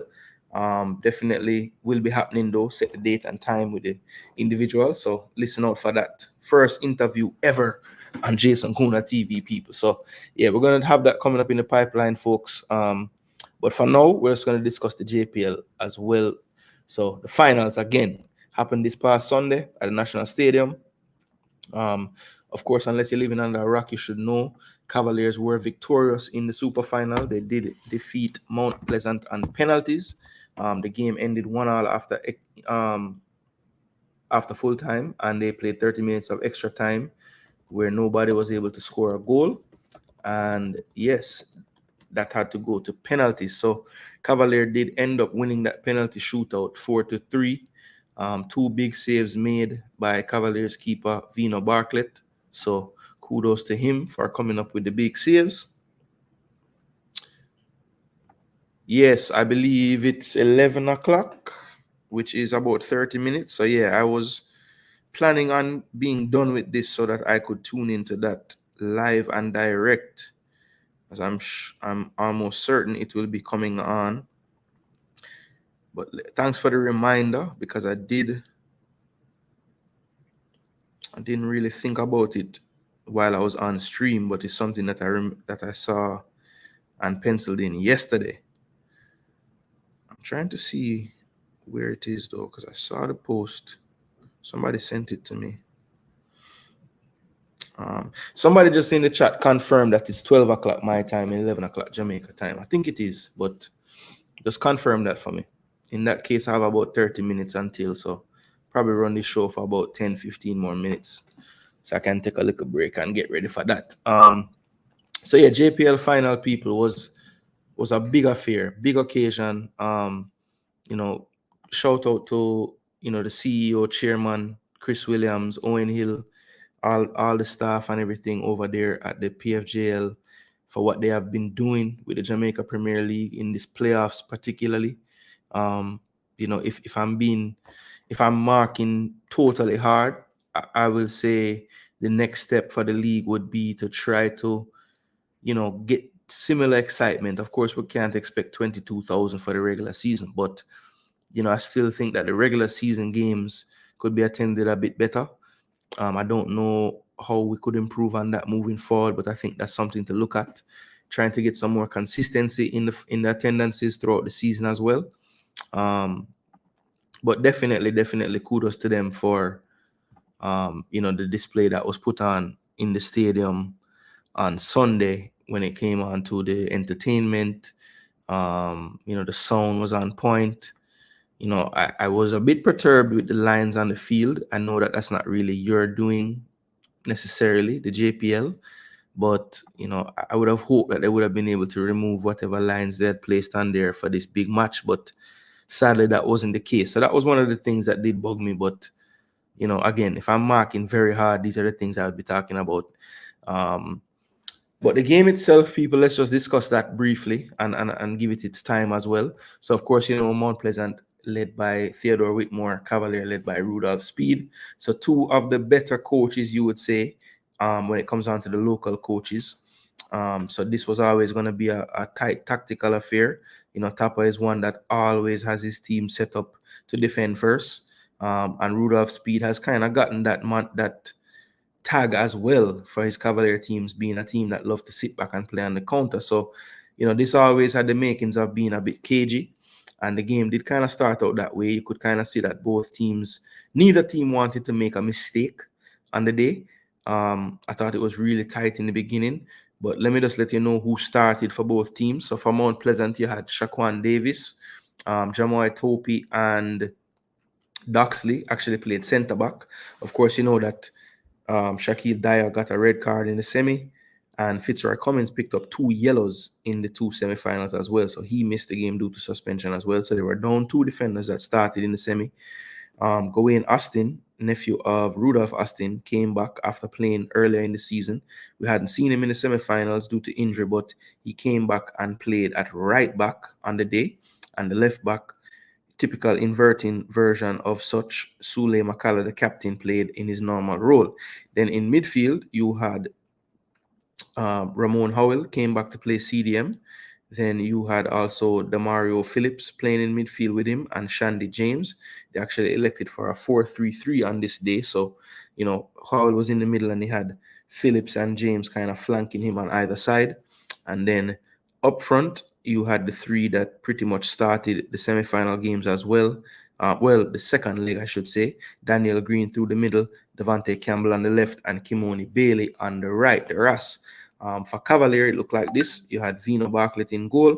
Center backs were Richard King and Kyle Ming for that King-Ming partnership. The left back was the captain as well, Gadale Irving, and the right back on the day was Giovanni Leng. So he had the task of keeping up with Devante Campbell on this day. In midfield, you had Mackinson Cadet, the destroyer enforcer, in there. You also had Adrian Reed beside him as well. A bit more of a ball progressor, but can also put in his tackles. And then you have the top, basically the front 4 that they used. Chanel Thomas in behind the striker, Jamara Calvin. And then on the left-hand side, you had Busy Atkinson. And on the right-hand side, well, actually, the left-hand side, you had Christopher Ainsworth. And on the right-hand side, you had Busy Atkinson. He did go with Atkinson on the left and had Ainsworth coming off the bench in the game before, but decided to drop Shaquille Steen for this one and start Christopher Ainsworth in his place. So he played Ainsworth in his more natural position on the left-hand side, and Busy Atkinson was off the right for the majority of this one. So the game started out, as I said, very, very cagey. A couple of tough tackles in the beginning. I thought the first time Campbell got loose on the left-hand side, I remember, Irving panicking, pulling him down. Not Irving, sorry, Leng panicking, pulling him down. The ref just gave him a talking to, which I thought was, lucky on the part of Leng there, because it would be tough to play against Devontae Campbell for a long period of time on a yellow card. He's just a very tricky player with a lot of speed that, is going to get behind you from time to time. I thought that Cavalier had the better of the first half, if we're being honest. I thought they had the more clear-cut chances. I remember, getting into some dangerous positions. One thing that was surprising, they weren't really allowing Mount Pleasant to just have the football. They were pressing, engaging them up the pitch, trying to break up their methodical build-up that you're used to seeing from Mount Pleasant. And I think it surprised Tapa in a way, and they were going a bit more direct than I see Mount Pleasant normally going. I didn't see Sule really inverting into the midfield that much either. I think it was a good strategy by Coach Speed to employ Atkinson on that right-hand side. I think it forced Sule to be more mindful of inverting all the way into midfield, and I think it gave Mount Pleasant a problem in terms of their build-up, as he's a key part of them progressing the ball from midfield to the forward line, and he never got as involved due to the threat down that right side that Dwayne Busy Atkinson would have given. So he was trying to stay more at home, and I think that contributed to them not being as fluid in their possession play as we are used to seeing from time to time from them. They still had the possession advantage, but I do think that the possession was always in front of Cavalier. They did not really get a chance to break them down. Definitely not with any regularity on the entire day, actually, of the whole 120 minutes. So I think game plan wise, Speed did a few more things that I think, kind of forced Tapa to get out of what he likes to do. So on the chess battle side of things, I thought Speed had the upper hand. I thought, I was expecting Busy to be down the left, but, when I saw him on the right and I was trying to make sense of it, it made perfect sense, because that's the side of the pitch where they would usually be at a disadvantage, with Sule McCullough, tucking into midfield when they're in possession. So, I thought that was a good observation from Speed to actually have them switch that flank, and keep Sule out of that midfield build-up where they can tend to dominate possession and pretty much drive the other team back due to their comfortable possession moving up the pitch. So good move there, coaching wise, by Speed, I thought. And typically when a coach makes the first substitution and it's at halftime, it's a bit of an admission that maybe things aren't going the way you want. So Shandy James, who I thought was a surprise starter for me, came off at halftime, and Romeo Guthrie came on. But I didn't really think that this change, I don't think it really changed the tide of the match much. I thought it was a lot of the same to start the second half. Now, there was a stretch, I would say, about from the 55th minute mark where Mount Pleasant started to get into it a bit more, and they were able to find a goal after missing a gilt-edged chance.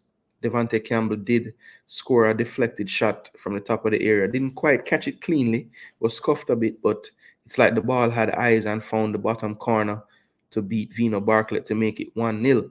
And at that point, I was thinking, Mount Pleasant might just go on to win this one, because, Mount Pleasant does not concede a lot. Shaquan Davis on the day had already made a few brilliant saves, and he was looking in top form, was going to be tough to beat.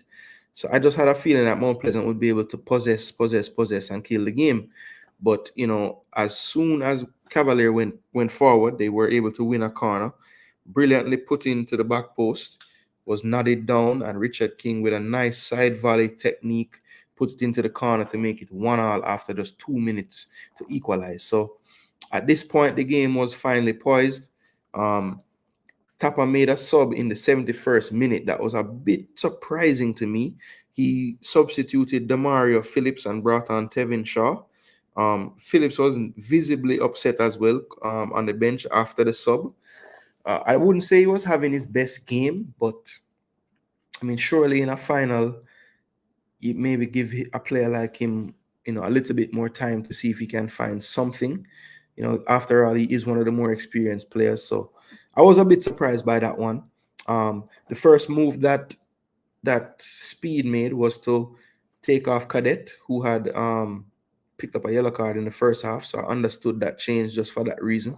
He's a player that does love to fly into challenges, and as the game was getting tighter with the equalizer and teams were fighting hard and not to give up that advantage and lose the game, I thought it was a decent sub to just get him off the pitch. Allen himself did pick up a yellow card soon thereafter as well. So it was funny there that he kind of could see that some challenges would have to be made, and perhaps Cadet would have to be one of them to make them. He made one more sub at the end of very close to the end of the regular time, where Ainsworth came off for Steen, who had been playing before starting some games before as well. So kind of a like for like there. Different type of player, but they can play same positions, that wide area. And Nathaniel James came on to start the extra time for Kimoni Bailey. Now, this sub is one that I would have made well earlier.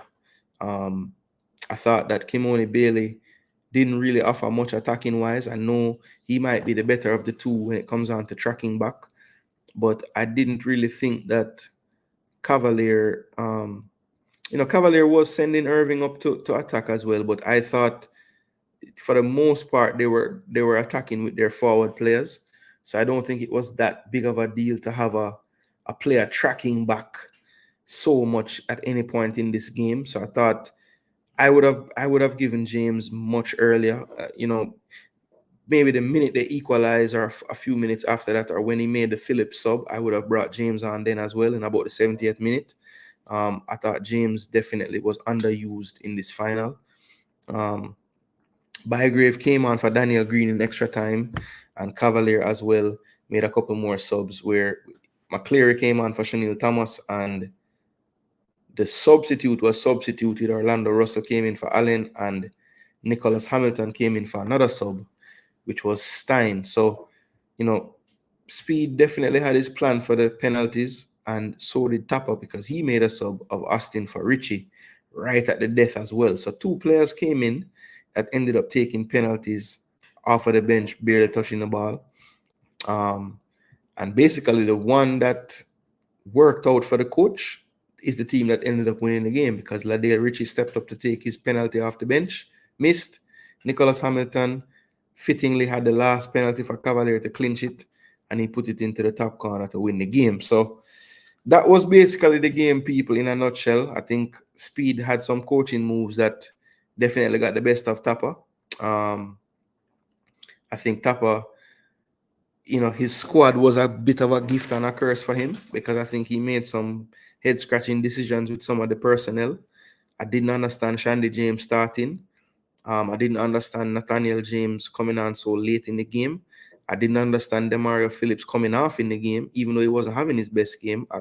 I just would have kept him on. I mean, he's one of the players that the team looks to create. So I just didn't see where the creativity was going to come from, unless James could get loose dribbling, or Campbell, who I thought Cavalier had a good game plan for him. They tried to send him back to the inside. They didn't want it to get to the byline. And they had to live with the poison, because the goal came from him cutting in. Maybe they're showing him inside. Ball came across the box. He was able to run into it and take a shot. So, Cavalier did try to stop what they thought were the bigger threats. And they did a good job not letting Mount Pleasant get in behind them. I thought Mount Pleasant, there were a few tweaks that Speed made that caused them to struggle with their system. Again, the McCullough not being able to invert as much due to the threat of Busy was a big issue for them, I thought. And I also think that some of the decisions they made personnel-wise just didn't pan out. I don't think Shandy James was effective in the game. I don't think Romo Guthrie was effective when he came on either. I didn't see the effect of Nathaniel James coming in when he did for Kimoni Bailey. I don't think Bailey had the best game either. So when you look at just the balance of play, I think more players from Cavalier had the better game. When you look at Ming and King, I thought they were really, really good in the game. Just kept everything at arms. Just they did a good job of keeping Vina Barkley relatively, calm. I thought Davis was definitely the more busy of the keepers, had some point blank saves. He made one brilliant save from Calvin from a header at his reaction time, and that was brilliant. So yeah, Davis definitely had a good game, I thought. Thought Topi was okay for the game. Who else?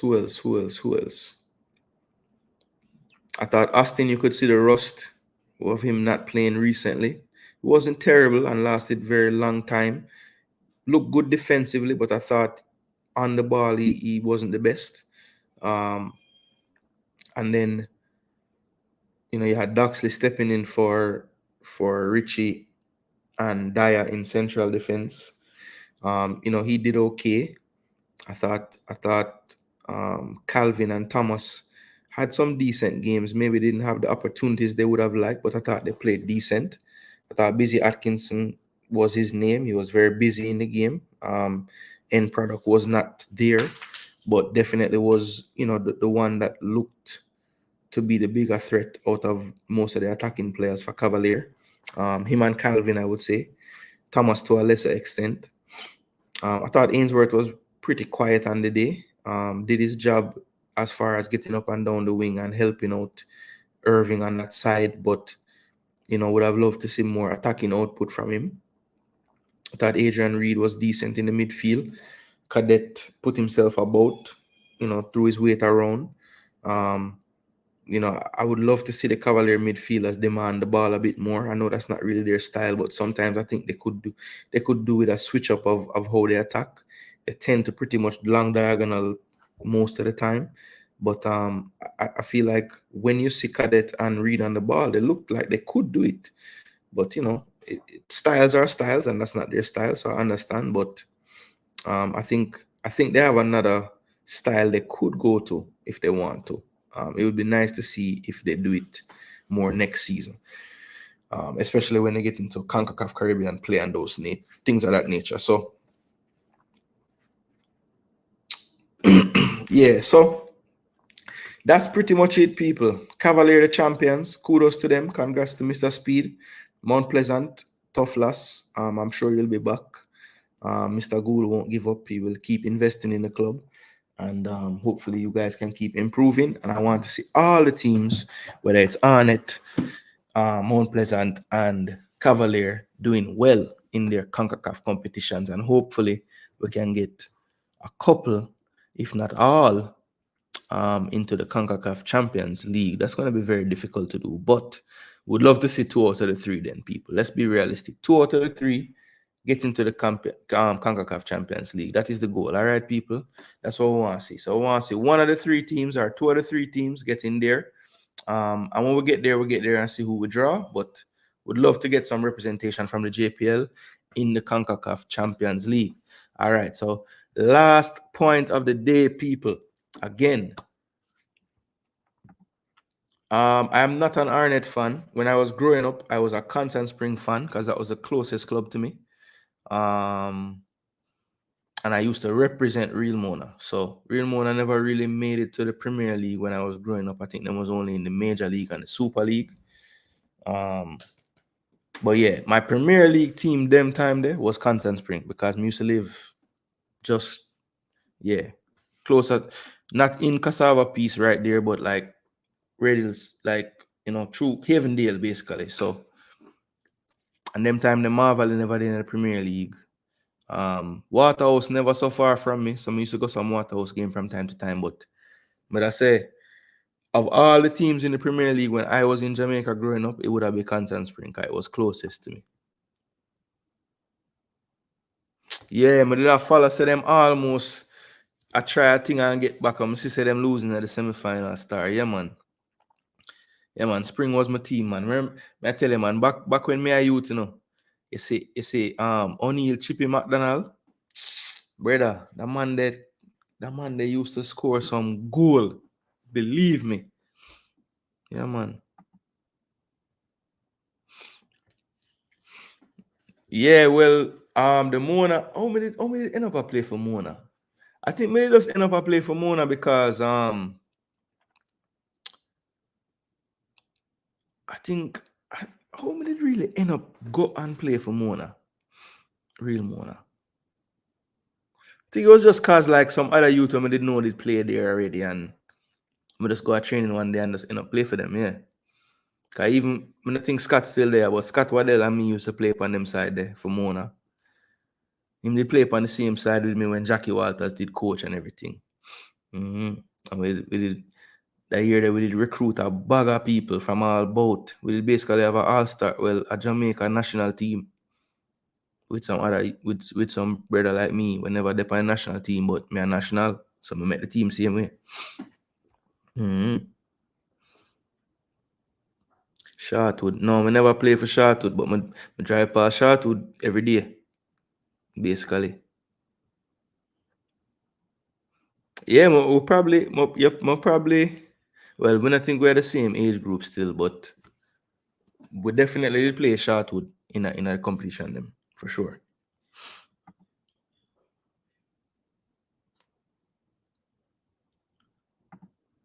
Turn that down. I get enough feedback. Yeah, people, I can hear somebody in the other room listening it, you know. Hi, mom. So yeah, um, maybe still. I don't. Yeah, I don't. Maybe still. Off here, we can figure out how close it would that be.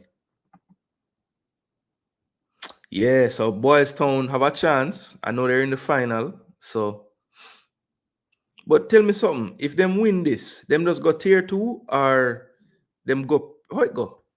Let me know. I'm not too sure about the relegation and promotion, you know.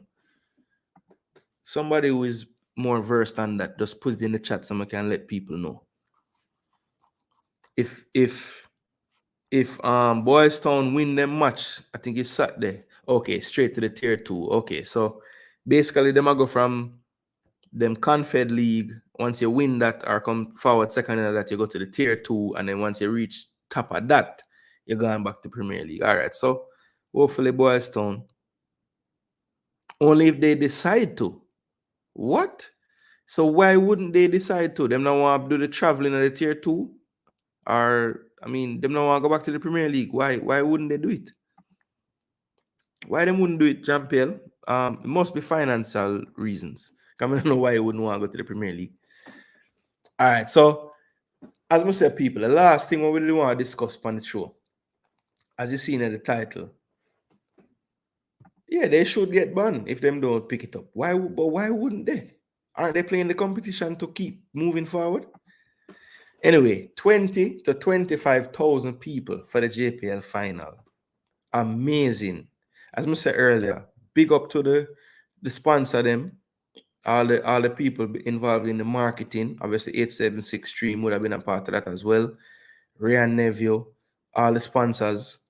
Yeah, man, one big round of applause for the turnout. Excellent, excellent, excellent, excellent, excellent. Now, my question is this, people. How does the turnout of the JPL final, how does that affect how you're going to view how many fans we get on June 6th? Because there's some factors I think people need to remember when we talk about what they were able to do for this JPL final compared to what we can do on June 6th. So the first thing is time, right? The time that they have taken to build to this point, it's not even from the start of this season. This is something that has been gathering steam from the start of last season, because last year's final didn't warrant it going to the stadium. But when the final last year took place and Sabina Park was completely full, they said, okay, maybe we can move this to the big venue next year. They didn't say that they would. They said maybe. Fast forward, season is played this year. By all accounts, attendance okay. Not the greatest attendance throughout the entire season. We have to call a spade a spade. Some games when they were televised doubleheaders with certain teams, yes, they would get good crowds. But um, yeah, I mean, that is this is something that has been a huge build-up, right? A huge build-up. They've been marketing. One thing I have to put respect on the PFJL and the people involved, Owen Hill, um, Chris Williams, of course, C. Willie, as my father would call him.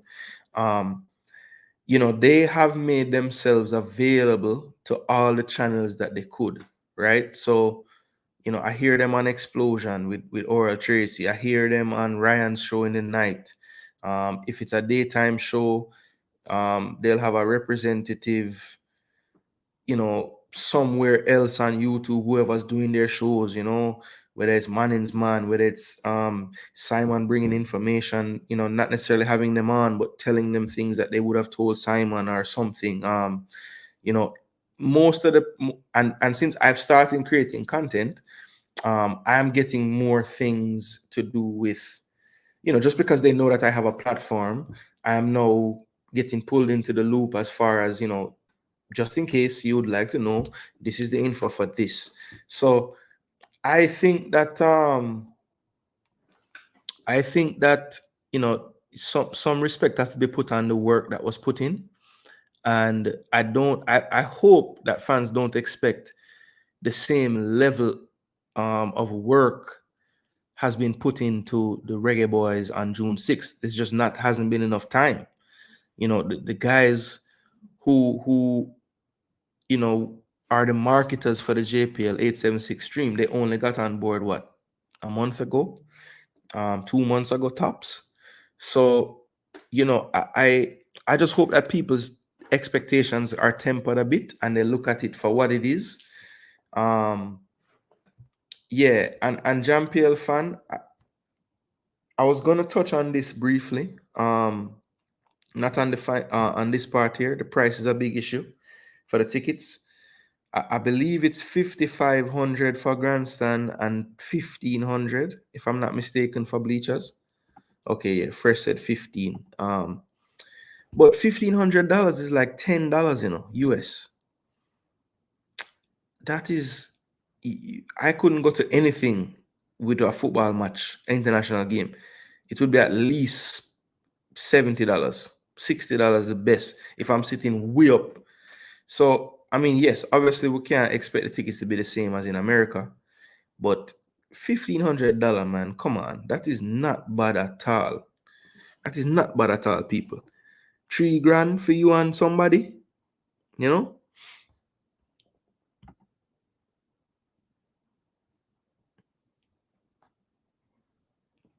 Yeah, but I didn't play for Rennie until after Jackie Walters, though.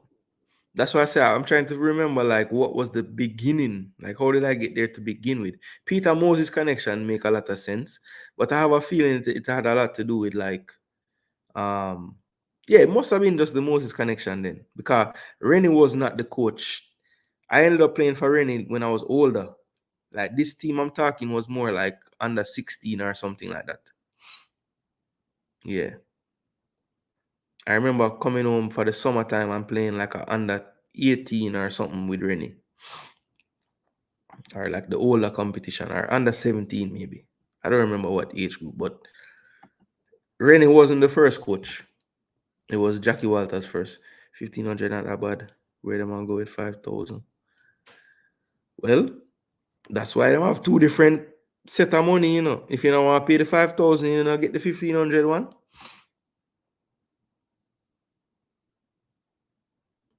Yeah, that's another thing. They haven't really changed the prices for a long time. So I'm not going to live with the price thing.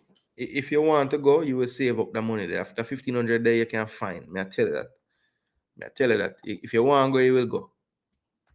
Um, So yeah, that's one thing that I wanted to touch on, people. Let's not see the turnout of the JPL final and just assume automatic that that is gonna be what the Reggae Boys are gonna get.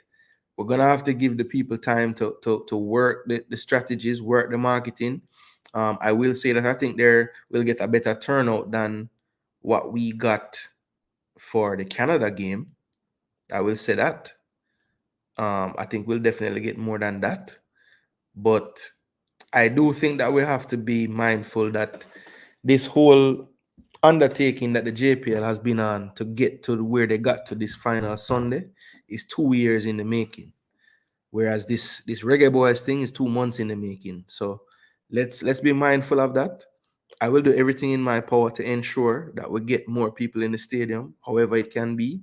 Obviously, I'm not going to spend my life savings to buy tickets, but if I can help in any way, facilitating getting people to the place to buy the tickets, I will do that. So, this is to all the people with the information on ticketing, whether it's online, whether it's locations to buy, send it to me and I will blast it out in posts. I will put it in every live video I do leading up.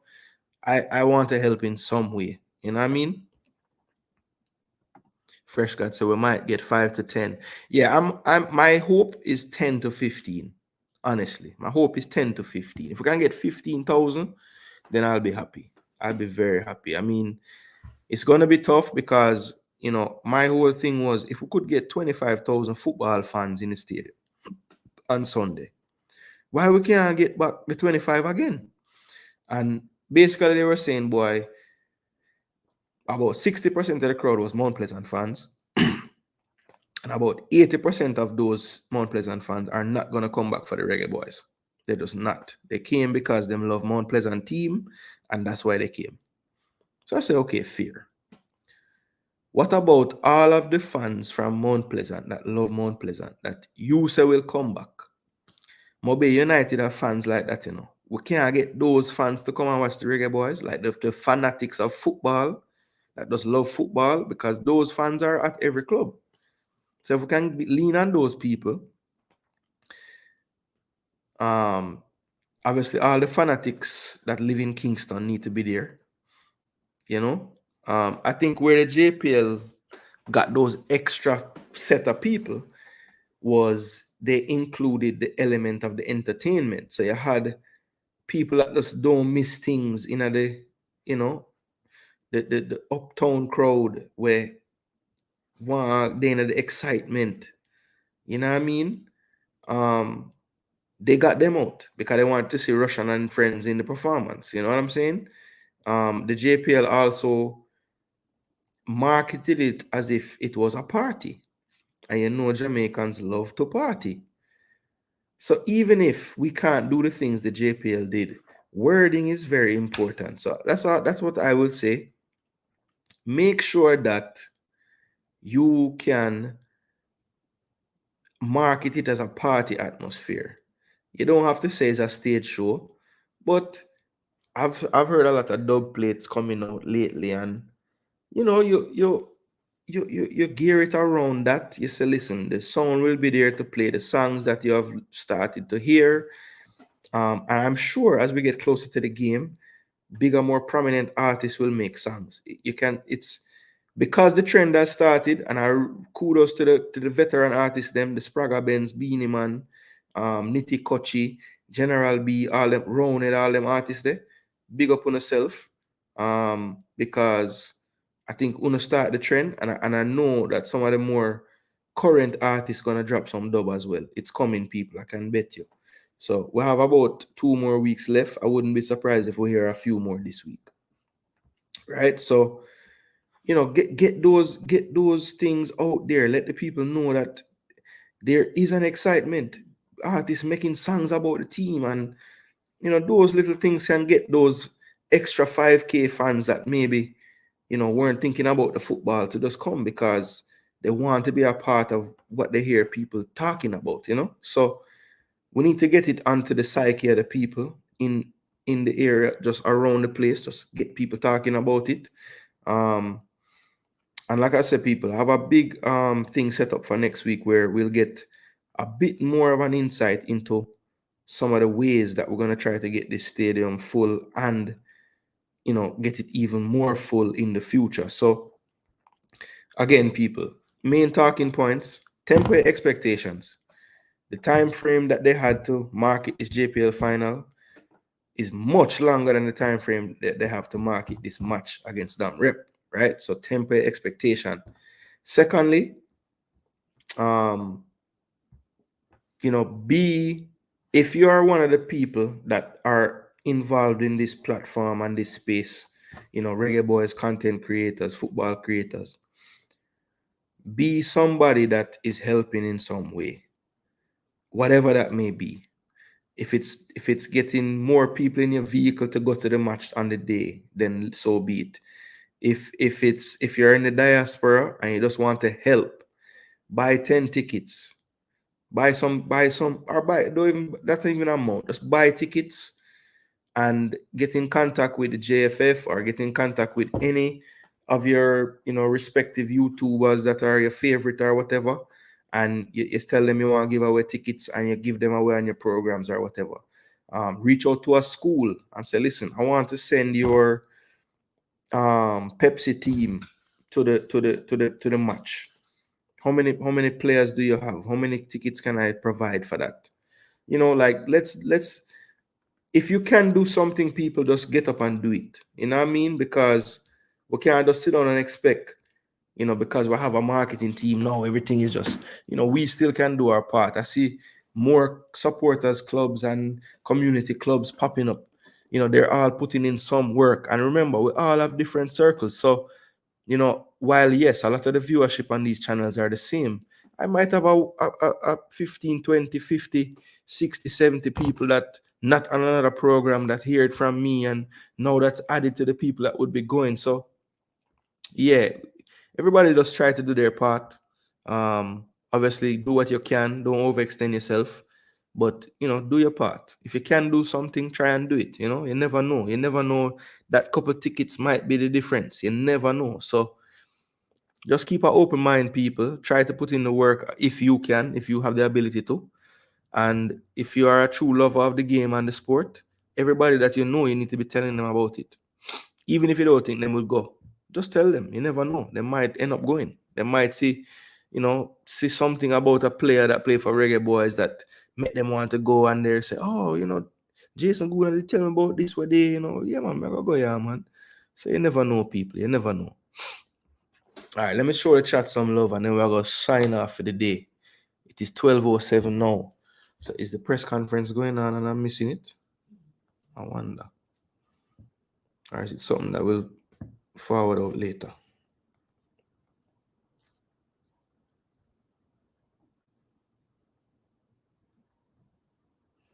Yes, I'm not seeing anything on here. So nothing there. Busby. Yeah, I'm not seeing it yet, I hope that they will be putting this out later or something, because I don't see anything on YouTube at all. If we don't get that 876 stream, yeah, I just hope the people overstand, so them just start, Now say them forget spare if them do things wrong, But as I say, be realistic. Yeah, I mean, I understand that. 5,000 cheap to watch a game. You can't watch yeah, that's 35. That's what? That's like $35, $40. I don't know that. Yeah, man, I'm gonna go to She Believes Cup where I mean, we did have some good seats still, but the tickets were like 90 a piece or something like that.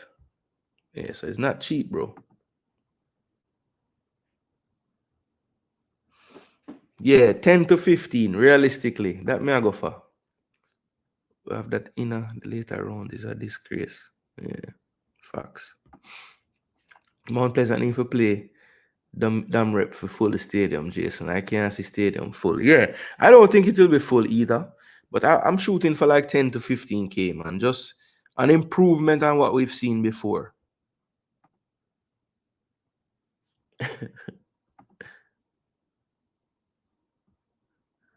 Three T20s between West Indies and South Africa at Sabina starting from tomorrow. Not saying that this is the definitive reason, but Sabina was not available. Okay. So, well, I tell you what, if it wasn't available, could Sabina take the fans that were at the place on Sunday? I don't think all them people could have fit inside there. Well, you know better than me still. What's the capacity at Sabina? JPL helps 4 sets of fans. That's true. That's a good point.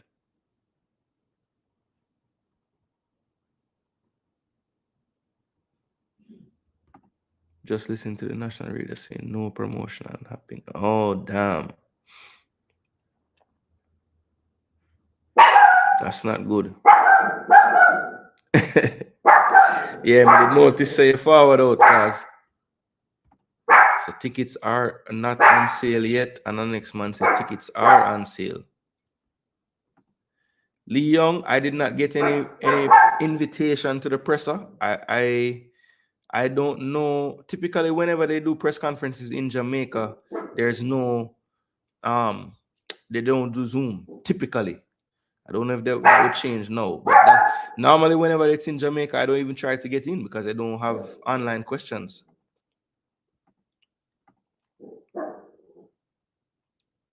Yeah, I think that's one of the things I've heard as well, Dad. Like maybe they're going overboard with this streamlining the information, just put the information out to everyone type of thing.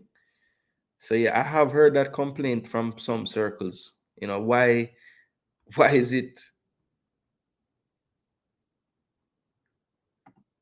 Yeah, make we know. Yeah, but I was saying,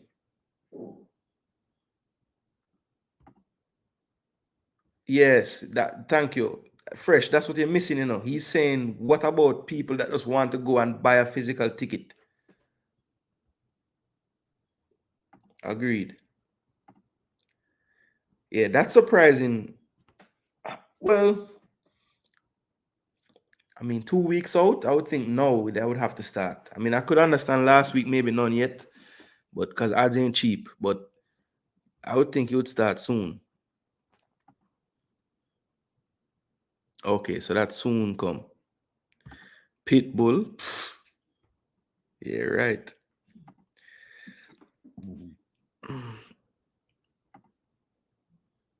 Yeah, yeah.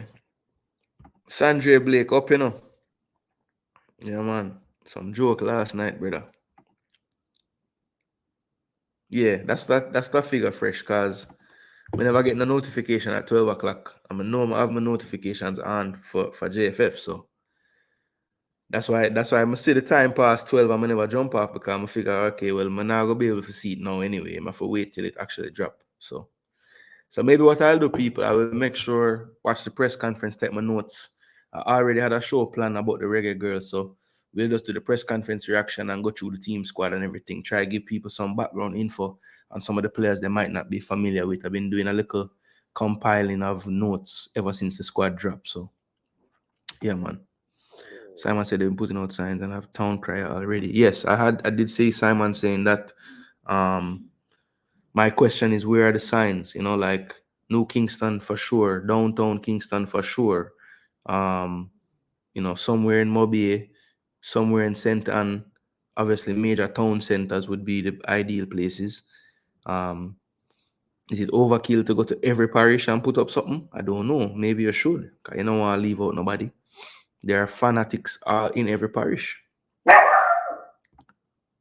I say a word, Sandre. The footage there for watch back. Some good info. Go through EPL season awards and how the season go and all those things, and then talked about JPL final. Basically, what the title say is what we spoke about. You agree that it's a good strategy to buy at the gate?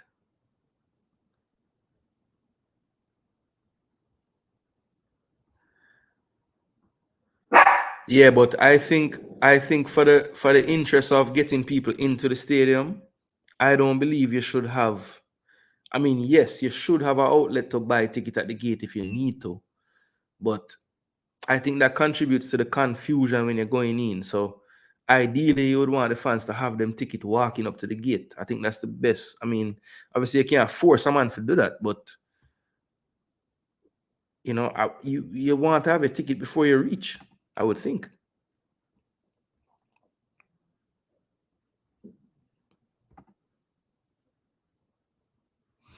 Yeah, so this conversation, people, is a great one. You know, this we can argue about these things, you know, what's the best strategy, what's the best way. One thing I will say that suggestions that I've seen made, I've seen implemented. So these conversations are important. Keep having them. Keep talking amongst yourselves in these chats. You know, you never know who's watching these programs on the watch back or live. The right ears and eyes might see this, and you know what you thought was your plan that would never happen. You see it implemented down the road, and you can. Too bad. I will try to give you the credit if I know still. You know what I mean? That is not accepting some of these things fresh coming with. Sorry, my friend, that is unacceptable. People want to avoid joining any long line at the stadium on match day. Who can go online must be able to buy at an outlet before. I agree. I agree. Yeah, man, you have to have them, man. What happened to, you know, I remember, obviously, it might not be the same now, but Western Sports used to always sell them. Um, you know, certain gas station where people know, like I think Richie D's right there used to sell them as well. The Texaco right there. A lot of gas stations used to sell them. I remember that. Western Sports, I remember that. So yeah. Okay, I will. I will. Sports Explosion. I have the Hits 92 app now, Demo. Thank you. So I will watch it. I will listen it back. It should be up now. Because I usually put it up a few hours after it done. So it should be up now. You're talking about today's show, right, Demo?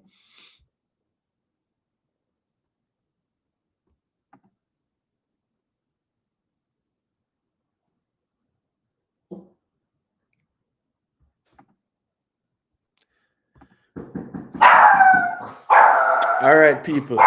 Them time the muffin and go crazy. People are knock on door. Big up on yourself. Keep the conversation going in the comment section. Remember, like, share, and subscribe. Muffin, I say out. Woo! We're out.